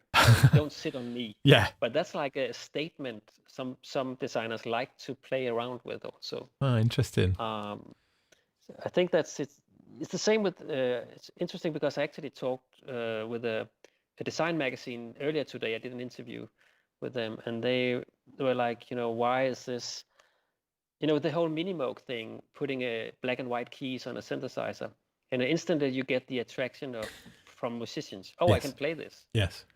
It's an old story, but it's a good story, and I think that's what these instruments are about. When the lights move and the knobs are shiny, it just attracts us. So at least us, probably here. Right then. So where are we with the patch? Well, the patch is ready, I think. It is. So all the knobs, and there's quite a lot of them. Yeah, for all 3 units. Yeah. I'm trying to show some of the patch here on the right side of the screen. Okay. Obviously, if people have the book, it's page 46. So okay. So what is acting as which one do I press play on? I'm just trying to remember which is acting as the clock. That's good. I think it's let's see. I think it's a DFAM. Yeah. You have to arm the sequencer on the Mother 32. That's what we forgot early on. So you have to. Oh. Maybe it works. Have I just got all of the? Let me just check. I've got all of the clocking set up properly. So. Oh, did you press the DFAM now? Sorry, I was looking at the book. Oh yeah. No. I just tried pressing play on the Mother 32, and it started playing. Okay. So. Let's see. It seems like it's the Subharmonicon control. Yeah, it looks like it is. Yeah. Okay. So that's the one you want to press play on last. So you want to maybe move the DFAM, advance the steps to the last step. Yeah. Because it's analog. Right. It's gonna, when you then start it, it starts on the first step. Nice. Good point. Yeah. Yeah. So in the Mother 32, you have to hold keyboard and step while pressing run stop. Right. Hold. So the two arrow buttons. Yeah. And then press run stop. And then you will arm it like that, and then you press play on the Subharmonica, and it should work. I'm crossing. I wasn't expecting a little jig. No, me neither. And the DFAM is not moving. Something not. Hang on. Right, what have I missed? I've advanced. I think do you have the sequencer 1 clock output to the advanced clock input on the DFAM? Yeah. And did you remember to press run stop on the DFAM actually? No, I didn't. Oh, maybe that's it. Yeah. Right, it is. There we go. Do I need to rearm this one then as well? I don't remember. Just try it. Maybe. Okay. See. Oh wow! All right.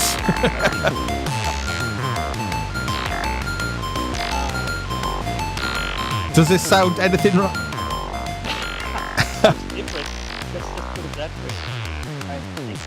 Okay. I'm curious to see if you actually did you create a sequence of at least 16 steps in the key of C major on the Mother 32? Oh, I might not have done. And did you use maybe the middle octave? That's one thing that is good to be to maybe go one step left to have that octave. But it can always I didn't do anything. Was I meant to set up the sequencer? I didn't set up the sequencer. Yeah. That's a bit. Oops. But you can. It's fairly easy. You can clear the sequencer again. Yeah. By pressing Shift reset. Shift and then reset. The pattern. I know what. Sorry. The pattern. Pattern. Yeah. Kind of. Shift reset pattern. Oh, there we go. And you get the show. Yeah. And then you have a new blank sequence to start on. Yep. So you could press Shift run stop to record, and then you could put in notes. Probably it's hard to see what's going on. Yeah, Shift run stop. I'm still a bit green when it comes to this thing. Maybe you should be in step mode first. So press Shift step. Yeah. And then Shift run stop. And then you can start pressing notes, I think. Is it because I've got the sequencer advanced for? Will it not move because I've? Maybe. I'll take out the tempo. It's always there can be so many things. Yeah. Kind of.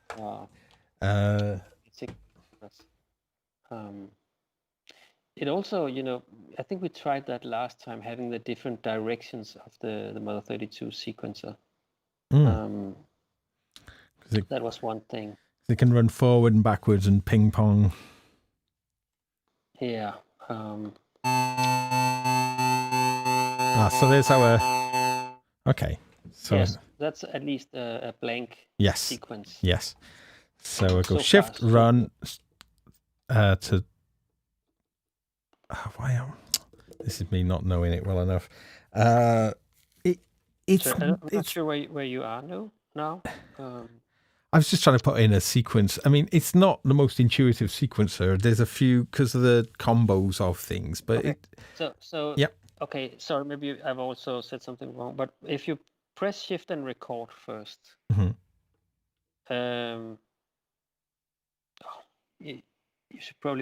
are probably in keyboard mode, and then you press. I'm in keyboard mode now. Yeah. It doesn't. It play. So try. Okay. Yeah. Yes. Yeah. So there you go. Yeah. Yeah. Flashing now. Start pressing notes from step 1 to 8. Yeah.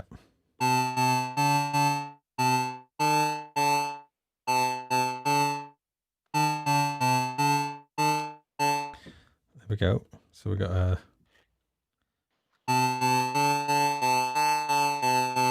That's my masterpiece. Should we try it with the other things? It seems like the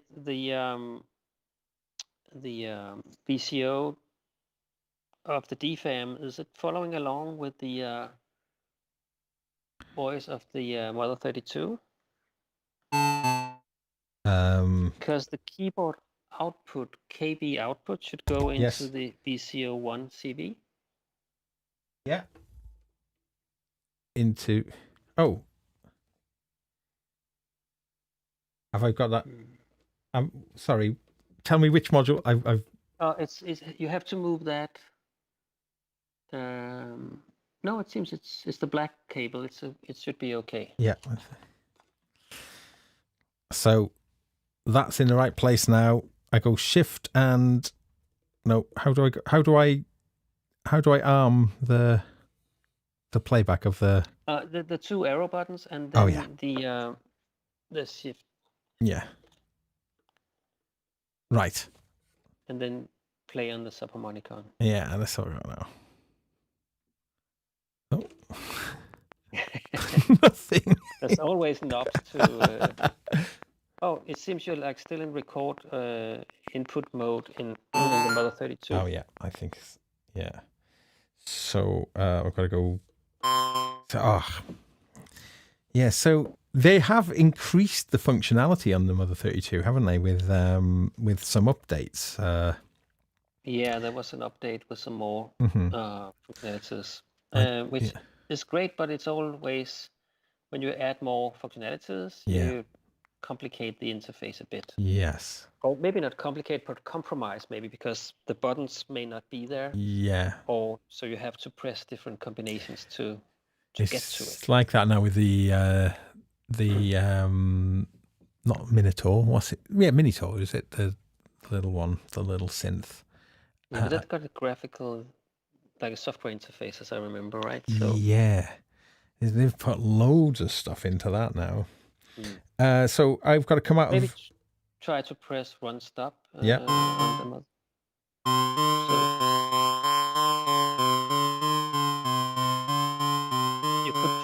turn down. Okay. There's something just saying the same note, and that's because the Yeah. DFAM is not running. Okay. Also. So let's should I try running it all? You should press the red button on the DFAM first, and then play on the Subharmonicon. Oh yeah. Yeah. That sounds cool. This sounds a little bit jolly.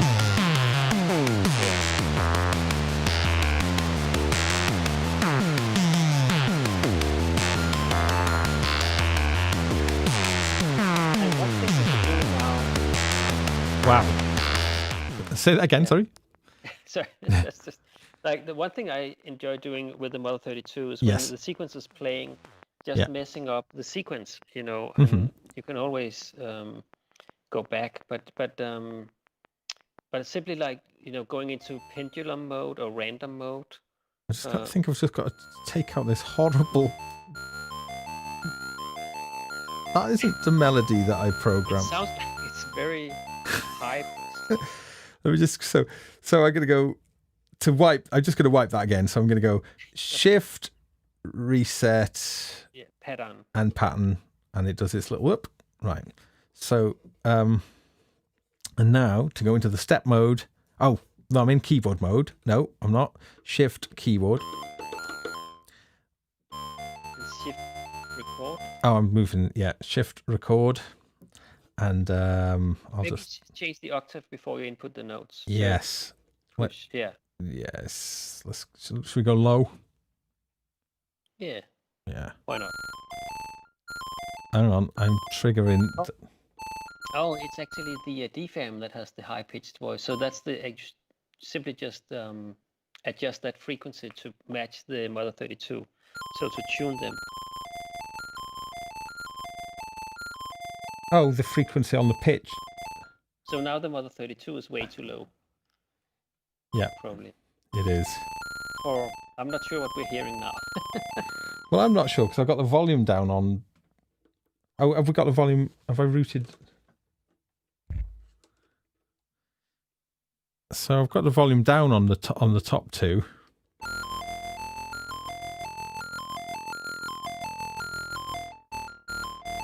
What am I doing? Where is it coming from? This is funny. If those are both off, if those are both off, and it's oh, wait a minute, it's the VCO2 from the Subharmonicon. Oh, here it is. We're outputting it. It's going into the external in. Got it. So I thought, there we go. Yeah. So you could tune that to be a bit lower if you wanted to. Yeah. There we are. Yeah.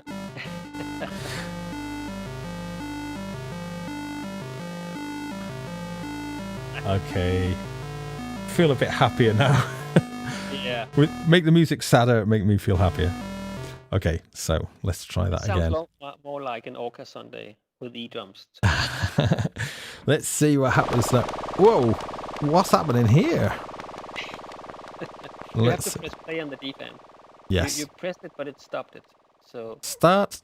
Now it's armed. Yeah. And then arm the Model 32. Shift and them. Oops. Yeah. And then play on the Subharmonicon. Ready. Here we go.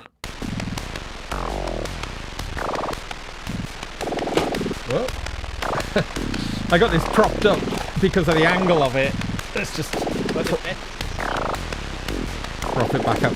Oh. Oops.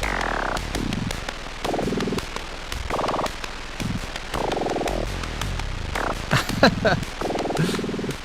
could try to turn the VCO frequency, the VCO2 frequency of the Subharmonicon to the clockwise. Yeah. While the sequence is playing, so you can hear what the effect is. Okay. Sorry, I'm just gonna have to move this a minute. There we go. I'm just gonna put the camera. Sorry. There we go.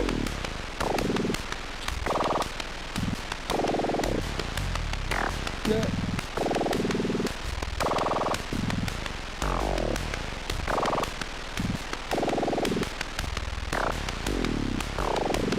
Okay, so let's get the frequency of this.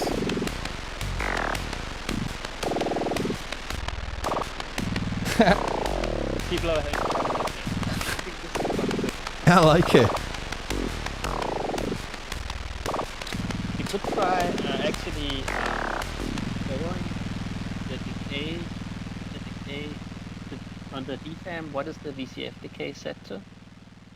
VCF decay is set all the way off. Oh, okay, maybe just a bit, like just one at 9 o'clock. No, not what's it called? 7 o'clock maybe. Or, yeah. Okay. and you could also try to lower the VCA decay on the DFAM to get more pronounced kind of hits. Ah, okay. So it doesn't play all the way to the right. The VCA decay on the DFAM. Go right. No. The oh, sorry. The right mode. This one, VCA decay. Turn it, counterclockwise. Oh, sorry. So just not all the way, but just a bit. Just let a little bit through. Gotcha, yeah. Of course. Let's try it. That's sometimes easier to start with something which is more pronounced, and then you can always smear it out by, adjusting the decay. Yeah, good point. So set that to run. There's a lot of stuff to keep track on, right? Yeah. So why with the Mother 32? Why are we arming the sequence? It just makes it. It's just waiting to start from. Yeah, you could also I think you could just press play and it will sync. But it's just if you wanted to start from the top. Beginning. Gotcha. It depends what you have going. Okay, let's see. Oh, neat. So yeah, now you see the VCA decay really made a difference. Yeah.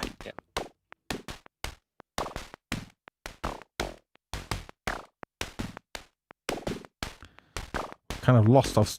The Mother 32's not. Oh, it's cool though. Oh, Elliot at See No Evil Studios, where the Subharmonicon secret party was. Yeah. He sent me a message the other day. He sent me a track that he'd been working on, and all the drums were done with a DFAM, and it sounded great. It didn't sound like the sort of track you'd imagine to have. It sounded like really big drums on it. It sounded great. That's a cool little studio. Well, not that little. Definitely, yeah. I think you could probably also get a more tonality out of the DFAM. Yeah. I think the VCF EG amount is where is that? VCF EG amount. VCF part. That's maxed VCF EG amount. Oh, okay. You could try to mess a bit with some of these, and also the mixer. Maybe I don't know how the mixer levels are set. The mixer levels are set max on VCO 1 and 2, and noise set to about 11. But you can also tune the oscillators to get higher pitch sound. It might be easier to hear in this setting. Okay. There's some. Yeah. Now you get there. Yeah. Yeah. That's cool. You might want to turn the cutoff a bit down, but it's a little more drummy. Yeah. There's a bit of resonance there. Nice. This is that thing about that sweet spot, isn't it? Certainly, this is what Moog seem to just do so well with their filters. Definitely, you get so much out of them, and just flipping that switch. Sometimes that's actually one thing I like. Setting up a patch where when you switch, the flip the switch to high pass, you get something different. Yeah. That still works within the patch, but it's just a change. Yeah. That sample. Actually, it probably sounds. It's giving me a bit more of a kind of hi-hatsy sort of vibe. And maybe also you can turn up the VCO2 frequency again. Is the mother 32 is not running, is it? Press play. No. Yeah, there we go. Oh, that. There we go. Hey everyone, let's get on the dance floor. Let's get our wellies on. I don't know. What am I doing wrong with that?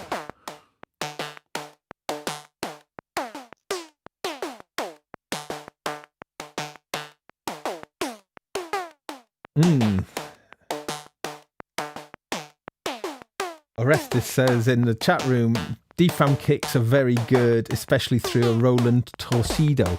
Ah, the Roland Torpedo. Those are those peculiar IRA modules. I was quite interested in those. They stopped making them fairly sort of, well. I had the Demora. Oh, yeah. Really love. Also, you could do this kind of internal patching with virtual modules. Yeah. If you still have an older iPad or iPhone that supports software. Oh, so yes, of course, because you can reprogram it all, but they haven't, as Roland typically. Roland are not great at keeping older products going, are they? They kind of have. I think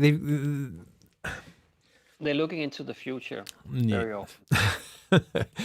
I mean, Electron. I did a little feature on the latest OS update for the Octatrack last week. I enjoyed that. Oh, cool! Yeah, I mean, what a great update! And for a 10-year-old product, I thought it was. I never jumped on the Octatrack 2. I had the Octatrack 1, and I used it a lot in my ambient live shows. But I found at some point I started using it more as an 8-track, mixer, and effects unit. Yeah. And really didn't do all the looping stuff I wanted. But when the second version came out, I think the interface is so much better. Yeah. With the dedicated buttons and the lights within the buttons. Lights in the buttons, yeah. And, so the black version, I might jump on that. Yeah, I mean, I was answering a few of the comments on that video, and the funny thing with the Octatrack is if you do it a feature by feature comparison to say something like an MPC 1, for instance, or something, it just wiped the floor with it. I mean, the MPCs on paper look in a different league regarding functionality, and in many ways that is actually true. However, I think that I was saying that there's something almost like it feels almost like militaristic about it. The Octatrack, it's very much about the physical interaction. I think that crossfader is really great. I mean, on the Mark II I've got here, that crossfader it's just amazing. I think is one of the most innovative and simple kind of interfaces. That's that part of the Octatrack. That's the only part of the Octatrack that's kind of simple. The crossfader. Yeah. But I think that's also where you say this militaristic thing. It's almost. Do you remember the first videos where they introduced it? Masterpiece. The most. Exactly. I mean, it's the one for the Analog 4 as well. And is it Hector in the Octatrack one? Yes, ladies and gentlemen, if you have not seen those launch videos, I mean, I think it's 10 years ago now that the first one came out for the Octatrack.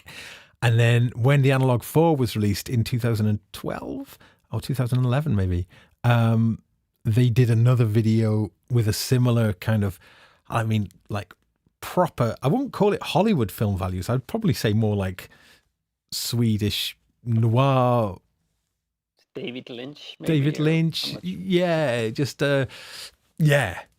But proper movie values, they are really, really, really special. I think it was John. I mean, Did you see from the new studio they made? Yes. You see the Cenk's show was hanging out and doing stuff. That was great. And that made me so much miss my Octatrack, right. Because the familiarity when I had it those years back. I missed that. I actually have an MPC one now, and I enjoy the big screen, and you have, but it's another vibe. It's another way of doing things. It's comes back to the interface again. Yeah, really, really different. But I think the MPC workflow though is much more based around the screen and the screen and pads, whereas the Octatrack is a lot to do with crossfaders. It's to do with the knobs and the trigs. It's a different working paradigm, really. You have to plan your work a bit more, I think. Yeah. And it does take no prisoners, the Octatrack. There's no undo. It's a bit like modular. It's very easy to kind of like, there's a lot of Nick Batt calls them gotchas, things that kind of knock you out of your flow. And there's lots of gotchas with the Octatrack. And things improve slightly with the Mark II in terms of visual feedback. Well, I say slightly, actually more than slightly. There's quite a lot of visual improvements.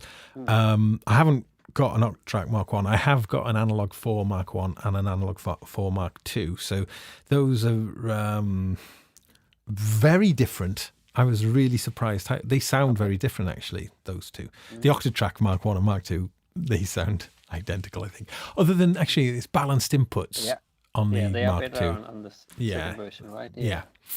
I think they can, can handle sort of higher signal levels. Yeah. I think the Octatrack is marvelous with a modular gear like this, where you can sync it up and you can loop it and you can, just sampling the DFAM, and you have a whole new drum machine on the Octatrack. Yeah. And that's another video, guys. Yeah. I'm going to do another video about the Octatrack with it as a looper, using it as a floor-based, well, not the Octatrack, but having a foot controller operating it as a loop station, because you can get some really unique results. I still maintain that the 505 from Boss, the RC 505 looper still is the standard bearer for me in terms of it being really flexible, really fun, very good to get results up on that. And now, apologies for those of you who've heard this anecdote before, but I got sent a 505 in the early days before it was released from Roland to sort of check out, and it was being marketed as a loop station for beatboxers, and I was going, no, this is a great format for desktop synths or modular, rather than it being a pedal, it being designed to be, I think it's really, really great. But the way it was marketed with the version 1 was very much to beatboxers. And, I imagine there's a certain amount of beatboxers out there, but I'd imagine there's a lot more non-beatboxers out there who'd have been interested in it. But then when the version 2 update for the OS came out, it really made it excellent to use as a synthesizer looper. And currently, I think, still holds that. I do love loop stations and loopers. I really do, and I've tried and had many over the years. So that's. But I mean, it's actually amazing how in Eurorack, for example, you have Instro has made a looper, but there's not that many loopers actually, and that's one thing I really miss, because I really like looping also. Yeah, that's what I did in Ableton back in the days. And I mean the RC 505 is kind of, there's nothing really as good as that for immediate looping, I think. That's it. I mean, there's big rubber pads that you can slam and hit, the faders you can just knock up. It's you see Mark Rebbe, the guy doing these mad looping live sessions. He's really physical. He slams that thing around. And I think that's part of the design of that makes it so good, is the fact that it can take that kind of abuse. So maybe they were thinking beatboxers are probably a bit more rowdier than, say, the synth players. They need to make it a bit more robust to be able to be slammed. Actually, I have a funny anecdote for you. It's very short, so I hope it's okay I mention it. Yeah. But I was playing in Hungary at a festival, like one of these chill out festivals, and I actually brought my Octatrack Mark One, and they said, yeah, you're gonna be in the shade, and it's okay. I was playing in the middle of the day, and I ended up playing, yeah, somewhat in the shade, but the sun was directly on my Octatrack, Oh a black no. Octatrack, and my computer. So after like 20 minutes, I got audio glitches and had to do all sorts of stuff to avoid it and try to cool stuff. And that was an exercise in improvising. But and then you couldn't see the lights properly from the Octatrack and all that. So that was actually a problem Yeah. in that setting. Well, and that's a really interesting story, because I think a lot of products that get designed are not really designed by people who perhaps understand what the live world is actually like. Yeah. I mean, I've been a gaffer tape and Oh God, yeah. hanging around.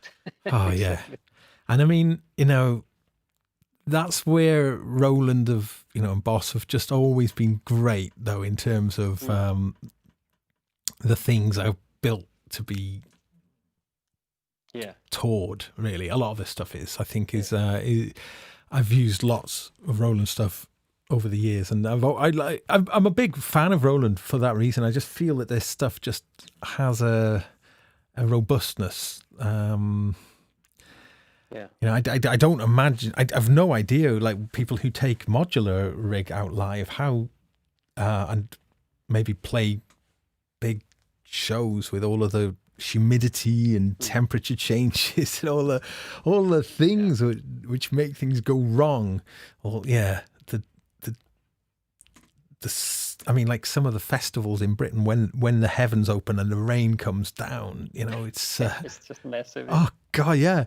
So your gear needs to be able to take some abuse if it's going to actually be used genuinely. I mean, saying that, I mean, I think a lot of the stuff in our kind of that we kind of look at is more focused around home studios and the like.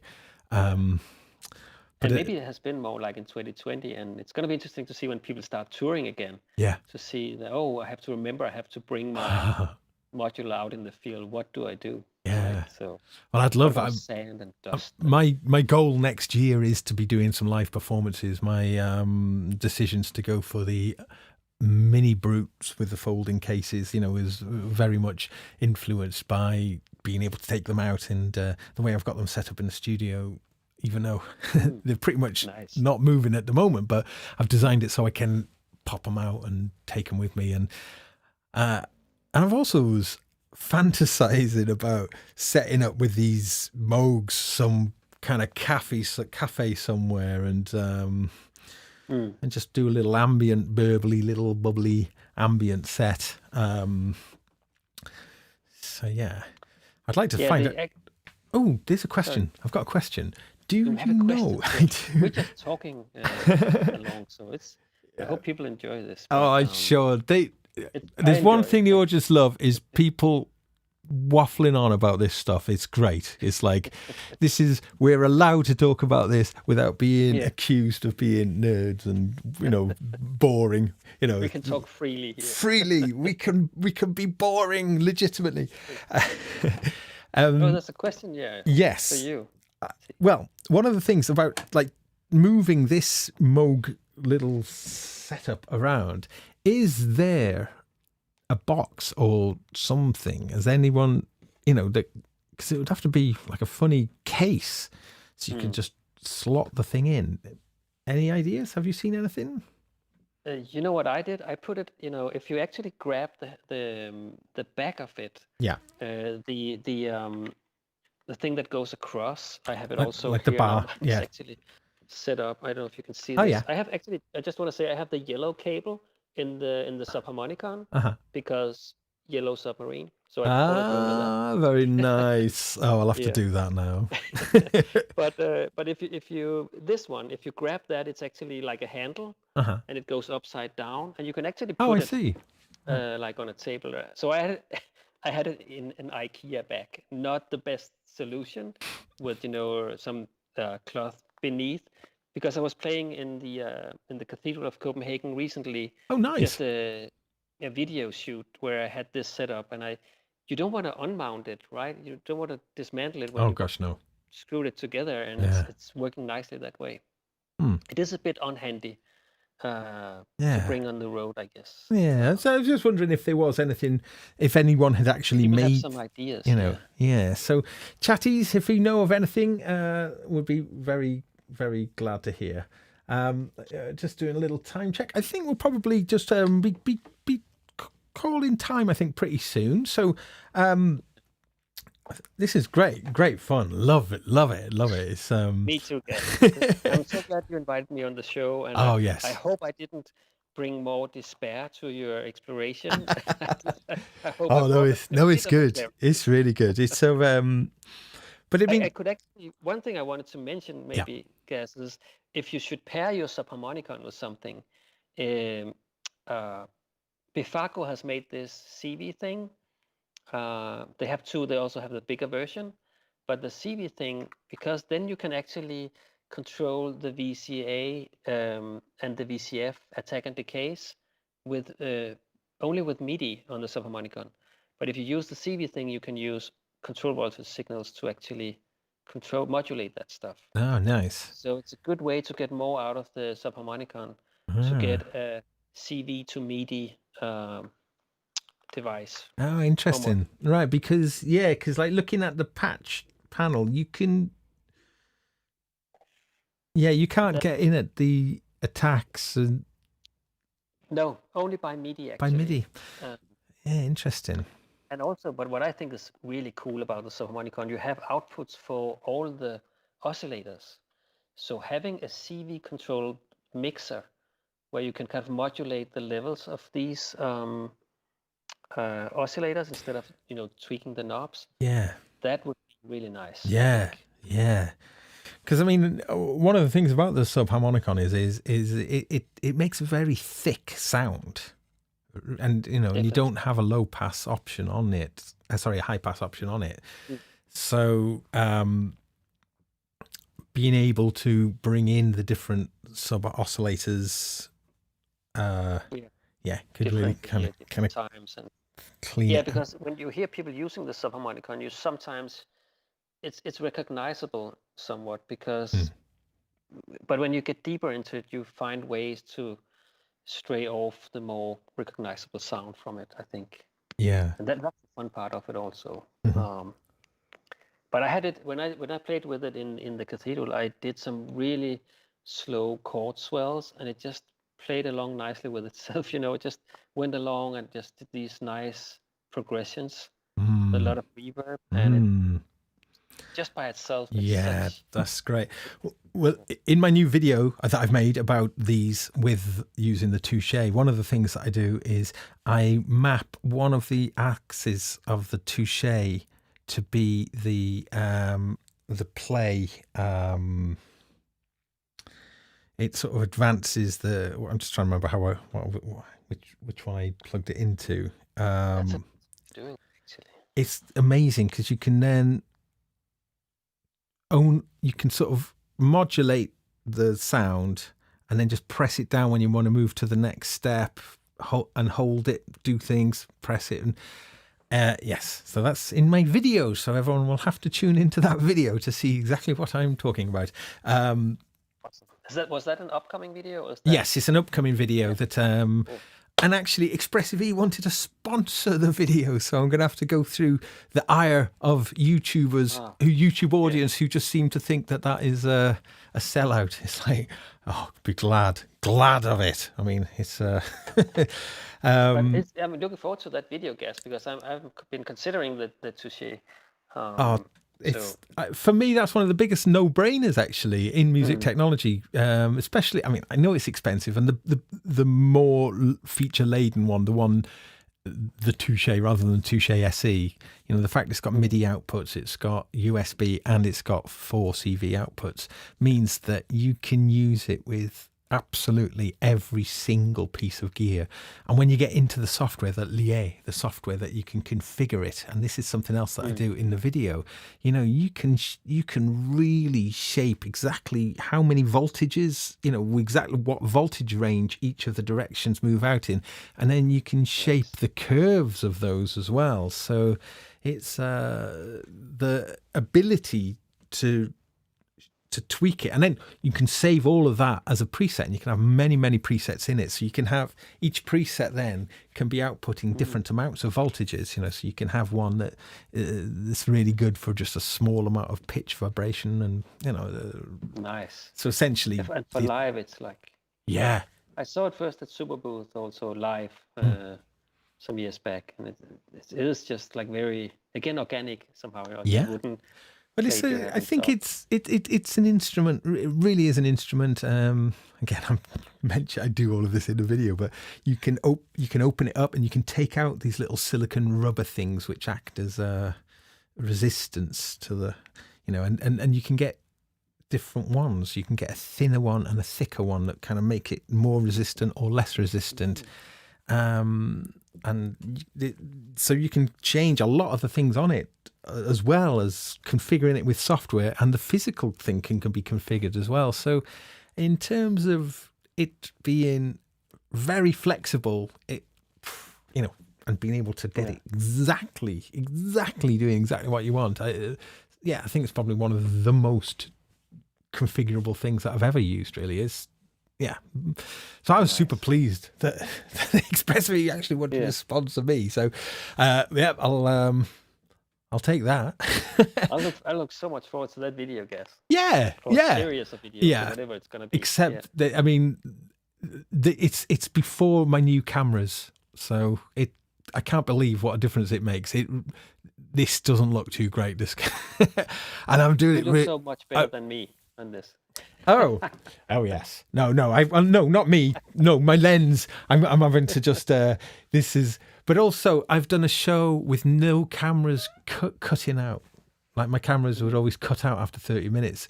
They don't anymore. And people who've been watching the show, I think it's been one of these, like, take a drink when the camera's kind of cut out. I'm sorry. You're going to have to go teetotal now, because that's not going to happen. Well, unless they fall over or break. And then it'll be me who'll need a drink. Okay, I think that is a good time for us to sign off. So I want to say a huge thanks again to everybody who's joined us. It's been amazing. Great, really lovely. And and let's do something in the future, and let's have a jam. We're going to sort out the technology so we can do that in some way. And I think that would be really. I'd love to. I'm really glad that you put up with my weird patches. Oh no, it's great. It's just I think you said it though. Is that really? Popping it together like then just setting them off straight away. Just there's so much margin for tweakability, especially the analog nature of it, and like we're setting things like say to 9 o'clock instead of like 10 o'clock, but actually between 9 o'clock and 10 o'clock there's an enormous amount of variance. So so that sweet spot finding, I think I think those patches definitely deserve deep forensic twiddling. But anyway, Kim, that's the joy of it. Yes. So remember, if anyone's asking what do you want for Christmas, one of Kim's books would certainly be something. It almost feel like a sock or something. It's almost. Yeah. And it smells proper, like a new book smell. Yeah, that's nice. Like a new instrument also. Yeah. Always serves stuff. Right. Okay. Well, brilliant. Well, so if people want to keep in touch or follow what you do, what is it? Is it Instagram, or what's the best way for people to follow? It's at We Make Bukes is our handle, or Bukes. On Instagram is probably the most busy channel we have now. Okay. That's also where we do some giveaways once in a while. Oh, nice. And Yeah, and my personal one is Kim Bjørn, Kim_Bjørn on Instagram, and that's more where I post, gear photos or personal stuff about, if I do some music. I actually have some music coming up on Data Cult this Saturday. Oh, actually 48-minute live show. That's where you can wow. hear the Subharmonicon. And Great. 32 also. Okay, so what's the best way for people to check that out? That's on my Instagram. On Instagram. Kim_Bjørn. Right. And for the books, it's definitely at We Make Bukes. Fabulous. Yeah. Well, okay. I shall bid you a farewell and thank you once more. Please, everyone, if you could give us a like. Any likes that you give me, I'll pass on directly to Kim. So if you like this video, then it's going straight to Kim. I'll pass them to him. And yes, and subscribe. I'm aiming to hit 15,000 subscribers by Christmas time. That's my goal, and I've got about 500-600 to go. So if you haven't subscribed, that would be a nice Christmas present to me. Definitely. Yeah. So everybody, please take care and be kind to everyone, even if they don't deserve it. That's my motto. And yeah, my other motto is never say no to a banana. That's good advice. Because, perfectly packaged little nature's masterpiece. If you're full, take it, slot it in your pocket and have it later. Yes. Some people have tried to catch me out on that never say no to a banana by going, do you want a banana, Gaz? Yeah, go on in. Do you want a banana, Gaz? Yeah, so I can't take any more. Right. Okay. Let's go for a banana. Yeah. Thanks, everybody.